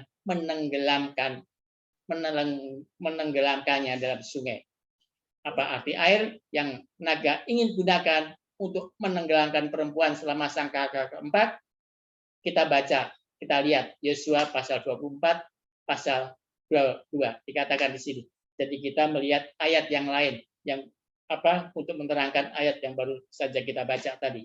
Yosua 24 ayat 2. Berkata Yosua kepada seluruh bangsa itu, beginilah firman Tuhan, Allah Israel. Dahulu kala di seberang sungai Efrat, disitulah diam nenek moyangmu, yakni Terah, ayah Abraham, dan ayah Nahor. Dan mereka beribadah kepada Allah lain. Dikatakan di seberang sungai Efrat. Ayat 3. Tetapi aku mengambil Abraham bapamu itu dari seberang sungai Efrat dan menyuruh dia menjelajahi seluruh tanah Kanaan. Aku melihat, aku membuat banyak keturunannya dan memberikan Ishak kepadanya. Jadi dikatakan lagi tadi di ayat 3, dari seberang sungai Efrat. Ayat 14. Oleh sebab itu, takutlah akan Tuhan dan beribadahlah kepadanya dengan tulus, ikhlas, dan setia. Jauhkanlah Allah yang kepadanya nenek moyangmu telah beribadah di seberang sungai Efrat dan di Mesir, dan beribadahlah kepada Tuhan. Jadi ayat 15 ini sebetulnya mengulang ayat 14, memperkuat ayat 14. Dikatakan tadi sekali lagi, tetapi jika kamu anggap tidak baik untuk beribadah, tadi sudah kita baca sekarang kita baca ayat yang 15 di mana ini mengulang ayat yang 14. Tetapi jika kamu anggap tidak baik untuk beribadah kepada Tuhan, pilihlah pada hari ini kepada siapa kamu akan beribadah. Allah yang kepadanya nenek moyangmu beribadah di seberang sungai Efrat, atau Allah orang Amori yang negerinya kamu diami ini, tetapi aku dan seisi rumahku, kami akan beribadah kepada Tuhan. Jadi dikatakan sekali lagi di sini di seberang sungai Efrat. Jadi sungai Efrat juga disebut sungai besar. Ini sangat penting. Ya kan? Mengapa sungai Efrat disebut sungai besar? Karena ketika kita melihat dalam kitab Wahyu pasal 16 bahwa tulah ke-6 menimpa sungai besar Efrat. Ya, kita baca di Wahyu pasal 16. Itu tulah ke-6 menimpa sungai besar Efrat. Dan kita baca Kejadian 15 ayat 18. Pada hari itulah Tuhan mengadakan perjanjian dengan Abraham serta berfirman, kepada keturunanmu lah kuberikan negeri ini, mulai dari sungai Mesir sampai ke sungai yang besar itu. Sungai apa itu? Sungai Efrat. Ya, jadi sungai Efrat disebutkan sebagai sungai yang besar itu. Jadi dikatakan sungai Efrat adalah sungai besar. Sekarang kita harus mengerti bahwa dalam kitab Wahyu pasal 12, sungai itu simbolis atau lambang dari air. Yang diwakili atau dilambangkan dengan air adalah air mewakili orang-orang yang digunakan setan untuk mencoba dan membunuh perempuan itu, untuk mencoba menghancurkan gereja. Dalam Yesaya pasal 8 ayat 7 dan ayat 8. Bahkan Perjanjian Lama memberikan kita konsep bahwa sungai mewakili tentara yang berniat menghancurkan umat Tuhan. Di sini Raja Asyur menyerang Israel dan dia dibandingkan dengan banjir sungai Efrat. Kita baca Yesaya 8 ayat 7 sampai dengan 8. Sebab itu, sesungguhnya Tuhan akan membuat air sungai Efrat yang kuat dan besar meluap-luap atas mereka, yaitu Raja Asyur dengan segala kemuliaannya. Air ini akan meluap melampaui segenap salurannya dan akan mengalir melampaui segenap tebingnya. Dikatakan Tuhan akan membuat air sungai Efrat yang kuat dan besar.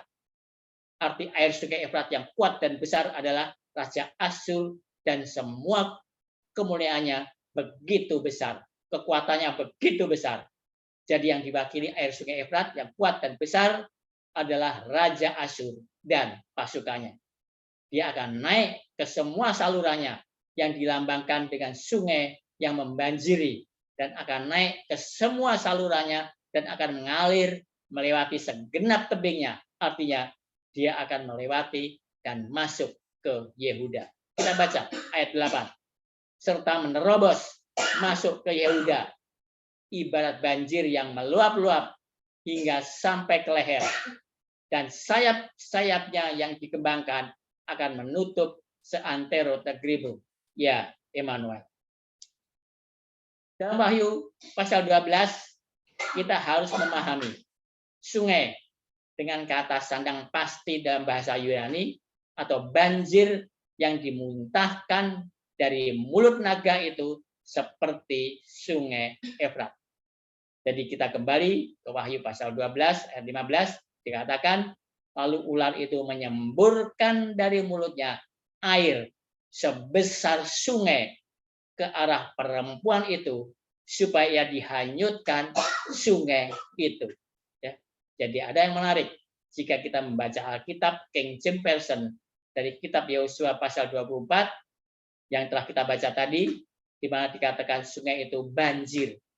Coba kita lihat lagi kitab Yosua 24 ayat 14. Tadi sudah kita baca lagi. Tapi kita bandingkan ada King James Version-nya. Oleh sebab itu, takutlah akan Tuhan dan beribadahlah kepadanya dengan tulus ikhlas dan setia. Jauhkanlah Allah yang kepadanya nenek moyangmu telah beribadah di seberang sungai Efrat. Di sini King James Version mengatakan, and put away the gods which your fathers served on the other side of the flood. Ya. Dan singkirkan Allah yang disembah oleh nenek moyangmu di seberang air banjir. Ya, itu terjemahnya kurang lebih gitulah. Kita sambil dari Google Translate. Ya. Dan di Mesir, dan beribadahlah kepada Tuhan. Apa arti banjir itu? Itu adalah sungai Efrat yang besar. Sehingga dikatakan ular itu menyemburkan dari mulutnya air sebesar sungai supaya ia dihanyutkan atau terbawa banjir. Sekarang kita perhatikan terjemahan Alkitab versi standar bahasa Inggris dari kitab Wahyu pasal 12 ayat 15 sampai dengan 16. Terjemahan ini bukannya banjir, mereka menempatkan sungai. Dikatakan dalam ayat 15, ular menuangkan air seperti sungai yang keluar dari mulutnya setelah perempuan itu menyapunya dengan banjir. Kebetulan kata sungai yang digunakan di sini yaitu kata sungai, kata yang sama yang digunakan dalam perumpamaan orang bijak dan orang bodoh. Jadi yang terjadi dengan orang bodoh, katanya banjir datang, kata sungai yang sama dengan yang ada di sini. Ya. Daripada waktu banjir, kata banjir itu di perumpamaan orang bijak dan bodoh ini sama dengan kata banjir di sini. Ya kan? Itulah akar kata yang sama. Jadi Wahyu 12 ini berbicara tentang meluapnya sungai Efrat meskipun tidak disebutkan namanya. Dan apa maksud dari sungai Efrat? Maksudnya adalah untuk menenggelamkan gereja selama di sangkakala keempat. Dan datang untuk menyelamatkan wilayah tertentu. Di suatu tempat wilayah tertentu. Di suatu tempat bukan bangsa, tidak ada, yang belum ada persatuan di situ. dan akan ada bantuan yang membantu perempuan itu selama 1260 tahun. Yang terjadi dikatakan bumi datang menolong perempuan itu, dan yang bumi lakukan adalah bumi membuka mulutnya dan menelan air yang dimuntahkan naga dari mulutnya. Ini bisa kita baca di dalam Wahyu 12 ayat 16. Tetapi bumi datang menolong perempuan itu. Ia membuka mulutnya dan menelan sungai yang disemburkan naga itu dari mulutnya. Dengan kata lain, ini menggambarkan fakta bahwa ketika gereja ditenggelamkan di Eropa, ada tempat yang disebut bumi yang memberikan perlindungan perempuan di wilayah yang disebut Amerika Serikat. Bukan Amerika Serikat, karena Amerika Serikat pada saat itu belum ada. Amerika Serikat saat itu hanya menyebutkan wilayah saja, ya kan? Belum disebut Amerika Serikat. Dan dalam kitab Wahyu pasal 13, ini berbicara tentang binatang yang keluar dari dalam bumi. Dan itu sekarang adalah suatu bangsa, karena binatang melambangkan suatu bangsa. Tetapi dalam Wahyu 12 ayat 17 menjelaskan bahwa setelah penganiayaan berhenti sementara, naga itu akan sekali lagi menganiaya umat sisa keturunan wanita itu, dengan kata lain umat sisa kepunyaan Yesus. Ya, itulah yang dikatakan di dalam Wahyu pasal 12 ayat 17. Akan terjadi penganiayaan lagi. Sekarang masih berhenti, tapi nanti akan terjadi lagi penganiayaan terhadap umat sisa, ya kan, kepunyaan Yesus yang menuruti perintah Allah dan mempunyai kesaksian Yesus. Ini adalah cara lain untuk mengatakan naga itu akan sekali lagi memuntahkan air sungai Efrat simbolis keluar dari mulutnya. Maka dikatakan di Wahyu 12 ayat 17, maka marahlah naga itu kepada perempuan itu, lalu pergi memerangi keturunannya yang lain, yang menuruti hukum-hukum Allah dan memiliki kesaksian Yesus. Ini adalah sangkakala ke-6, di mana setan mengumpulkan pasukannya. Dia pergi berperang dengan umat sisa keturunan perempuan itu. Jadi akan ada dua kelompok yang kita miliki dalam ayat ini. Kelompok pertama, naga yang marah kepada perempuan itu, dan kelompok kedua, keturunan yang lain dari perempuan itu yang menuruti hukum-hukum Allah dan mempunyai kesaksian Yesus. Setelah Wahyu 12 ayat 17 menjelaskan bahwa setelah penganiayaan berhenti untuk satu periode, dan kita sekarang berada dalam periode di mana penganiayaan itu masih berhenti. Jadi sekarang ini kita dalam periode di mana penganiayaan itu masih berhenti. Mengapa? Karena Amerika Serikat, binatang yang keluar dari dalam bumi, belum membantu binatang pertama yang keluar dari dalam laut. Dan naga itu akan sekali lagi menganiaya umat sisa keturunan yang lain dari perempuan itu. Dengan kata lain, umat sisa keturunan Yesus yang lain. Ada cara lain untuk mengatakan bahwa naga akan sekali lagi melakukan apa yang dikatakan memuntahkan air sungai Efrat simbolis keluar dari mulutnya. Wahyu 9 ayat 13 sampai 21 dan Wahyu 16 ayat 13 sampai 16 menggambarkan waktu ketika sungai Efrat yang dikeringkan oleh prinsip-prinsip demokrasi Amerika Serikat dan revolusi Prancis akan mulai mengalir sekali lagi setelah luka yang mematikan sembuh. Ini akan menyebabkan ada undang-undang yang menindas terhadap umat Tuhan. Apakah Alkitab menggambarkan saat ketika pelacur atau binatang yang keluar dari laut atau tanduk kecil akan sekali lagi duduk di atas air untuk membunuh umat Tuhan? Pertemuan terakhir melawan umat Allah yang sisa, itu kita baca di dalam Wahyu 16 ayat 13 sampai dengan 16. Ini adalah perluasan dari sangkakala ke-6 yang terdapat di dalam Wahyu 9 ayat 13 sampai dengan 21. Kita baca Wahyu 16 ayat 13 sampai dengan 16. Dan aku melihat dari mulut naga dan dari mulut binatang dan dari mulut nabi palsu itu keluar 3 roh najis yang menyerupai katak. Itulah roh-roh setan yang mengadakan perbuatan-perbuatan ajaib, dan mereka pergi mendapatkan raja-raja di seluruh dunia untuk mengumpulkan mereka guna peperangan pada hari besar, yaitu hari Allah yang Maha Kuasa. Ayat 15. Lihatlah, aku datang seperti pencuri.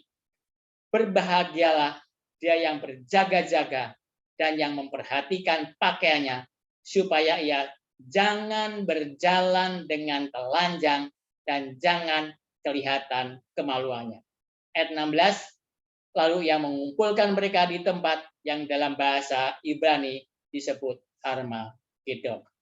Ini akan mengarah pada undang-undang yang menindas terhadap umat Tuhan. Di dalam Wahyu pasal 17 lebih lanjut menjelaskan bagaimana air sungai Efrat akan mengalir sekali lagi di bawah kekuasaan pelacur yang duduk di banyak airnya. Jadi kalau kita baca Wahyu pasal 17, disuruh dikatakan ada pelacur yang duduk di banyak airnya. Air yang mana? Yang dikatakan pelacur yang duduk di banyak airnya. Wahyu 17 tidak menyebutkan apakah pelacur duduk di sungai Efrat. Tetapi di Wahyu pasal 17 ada menyebut Babel besar. Dan di Babel ada sungai Efrat. Jadi di mana pelacur duduk? Dia duduk di sungai Efrat. Adalah air yang mengalir. Dia duduk di atasnya dan menguasainya. Dia duduk di atasnya, dia menguasai dunia. Air melambangkan orang banyak. Ya, itulah lambang daripada air. Jadi selama air sungai mengalir, semuanya berjalan baik untuk pelacur yang penuh dengan darah orang-orang kudus. Itu bisa kita baca dalam Wahyu 17 ayat yang ke-6. Kita baca. Dan aku melihat perempuan itu mabuk oleh darah orang-orang kudus dan darah saksi-saksi Yesus. Dan ketika aku melihatnya, aku sangat heran. Namun segera setelah menjelaskan arti air di mana wanita itu duduk, yaitu Wahyu 17 ayat 15, ayat selanjutnya memberitahu kita bahwa raja-raja akan melawan dia. Itu bisa kita baca di dalam Wahyu 17 ayat 16. Kita baca.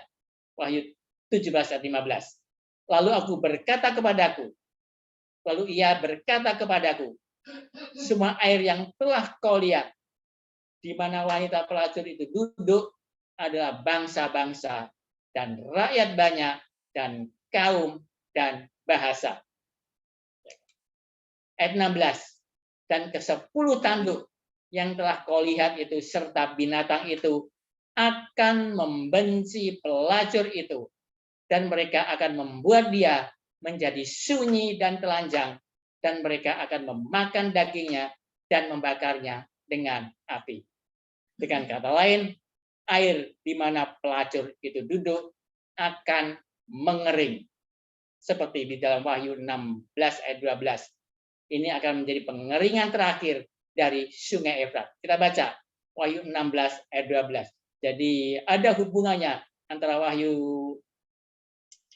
pasal 17 ayat 16 tadi dengan Wahyu pasal 16 ayat 12. Dan malaikat yang ke-6 menumpahkan cawanya ke atas sungai yang besar, sungai Efrat. Lalu keringlah airnya, supaya siaplah jalan bagi raja-raja yang datang dari sebelah timur. Inilah kedatangan Yesus yang kedua kali setelah sungai Efrat mengering. Ini sama dengan Wahyu 17 ayat 16 tadi. Itu adalah identik sama. Namun segera setelah menjelaskan arti dari air di mana wanita pelacur itu duduk, ayatnya memberitahu kita bahwa raja-raja akan berbalik padanya. Mereka akan mengeringkan dia. Apakah orang banyak akan menarik dukungan? Mereka adalah sungai Efrat yang akan mengering lagi setelah mulai mengalir lagi. Ya, dengan kata lain, mereka akan mengering di atasnya. Ini akan menjadi pengeringan terakhir sungai Efrat. Jadi, Wahyu 9 ayat 13 sampai 21 menggambarkan bagaimana malaikat jahat bersatu dengan orang jahat akan dilepaskan di sungai besar Efrat simbolis untuk mendatangkan malapetaka global pada manusia. Dan Wahyu 16 ayat 12 menggambarkan saat ketika mereka akhirnya akan kehilangan dukungan air, dengan kata lain, keringlah airnya atau air sungai Efrat. Ellen White menggambarkan peristiwa yang akan mengarah pada klimaks kejadian ini. Dengan sorak-sorai kemenangan, ejekan, dan kutukan, kerumunan orang jahat ada di sekitar untuk menyerbu mangsanya. Ketika kegelapan pekat lebih dalam dari kegelapan malam jatuh ke bumi, kemudian pelangi bersinar dengan kemuliaan dari tahta Allah, membentang di langit dan tampaknya mengelilingi setiap kelompok doa. Orang banyak yang marah tiba-tiba ditangkap, tangisan mengejek mereka menghilang. Mereka melupakan objek kemarahan mereka yang mematikan. Dengan firasat yang menakutkan, mereka menatap lambang perjanjian Allah dan rindu untuk dilindungi dari kecerahan yang luar biasa. Great Controversy halaman 635 dan 636. Beberapa saat kemudian Ellen White menjelaskan dalam The Great Controversy apa yang dia maksud dengan ungkapan orang banyak yang marah tiba-tiba ditangkap. Orang-orang melihat bahwa mereka telah tertipu. Mereka saling menuduh karena memiliki pekabaran yang membawa mereka ke kehancuran. Tetapi semua bersatu dalam menimbun kutukan terbaik mereka atas para pelayan. Pendeta yang tidak setia telah menubuatkan hal-hal yang mulus. Mereka menuntun pendengarnya untuk membatalkan hukum Allah dan menganiaya mereka yang mau tetap suci. Sekarang, dalam keputusasaan mereka, guru-guru itu mengaku di depan dunia pekerjaan penipuannya. Orang banyak dipenuhi dengan kemarahan. Kami tersesat, teriak mereka, dan kamu adalah penyebab kehancuran kami. Dan mereka berpaling dari para gembala palsu. Orang-orang yang pernah sangat mengagumi mereka akan mengucapkan yang paling mengerikan kutukan atas mereka. Tangan yang pernah memahkotai mereka dengan kemenangan akan menjadi dibangkitkan untuk kehancuran mereka. Pedang yang akan membunuh umat Tuhan sekarang dipekerjakan untuk menghancurkan musuh-musuh mereka. Di mana-mana ada perselisihan dan pertumpahan darah. Great Controversy halaman 655 dan 656. Jadi akan ada dua kelompok manusia pada akhir zaman ini, ya, yaitu kelompok yang pertama adalah orang benar dan kelompok kedua adalah orang jahat. Itulah sangkakala ke-6 bagian pertama. Sampai di sini sangkakala ke-6 bagian pertama. Nanti kita akan bahas lagi sahabat berikutnya sangkakala ke-6 bagian kedua. Oke, kita berdoa.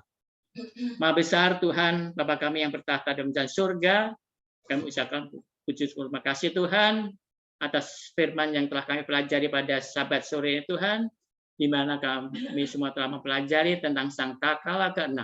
Untuk itu Tuhan, tuntun kami semua dengan Roh Kudus-Mu Tuhan, dan demikian firman yang kami pelajari akan dapat kami mengerti, dan semua itu akan mempersiapkan kami semua Tuhan di dalam menanti Yesus yang dua kali. Terima kasih Tuhan telah mendengar dan doa kami ini. Ampuni dosa kami Tuhan, di dalam nama Yesus Hamba-Mu berdoa dan mengucap syukur. Amin.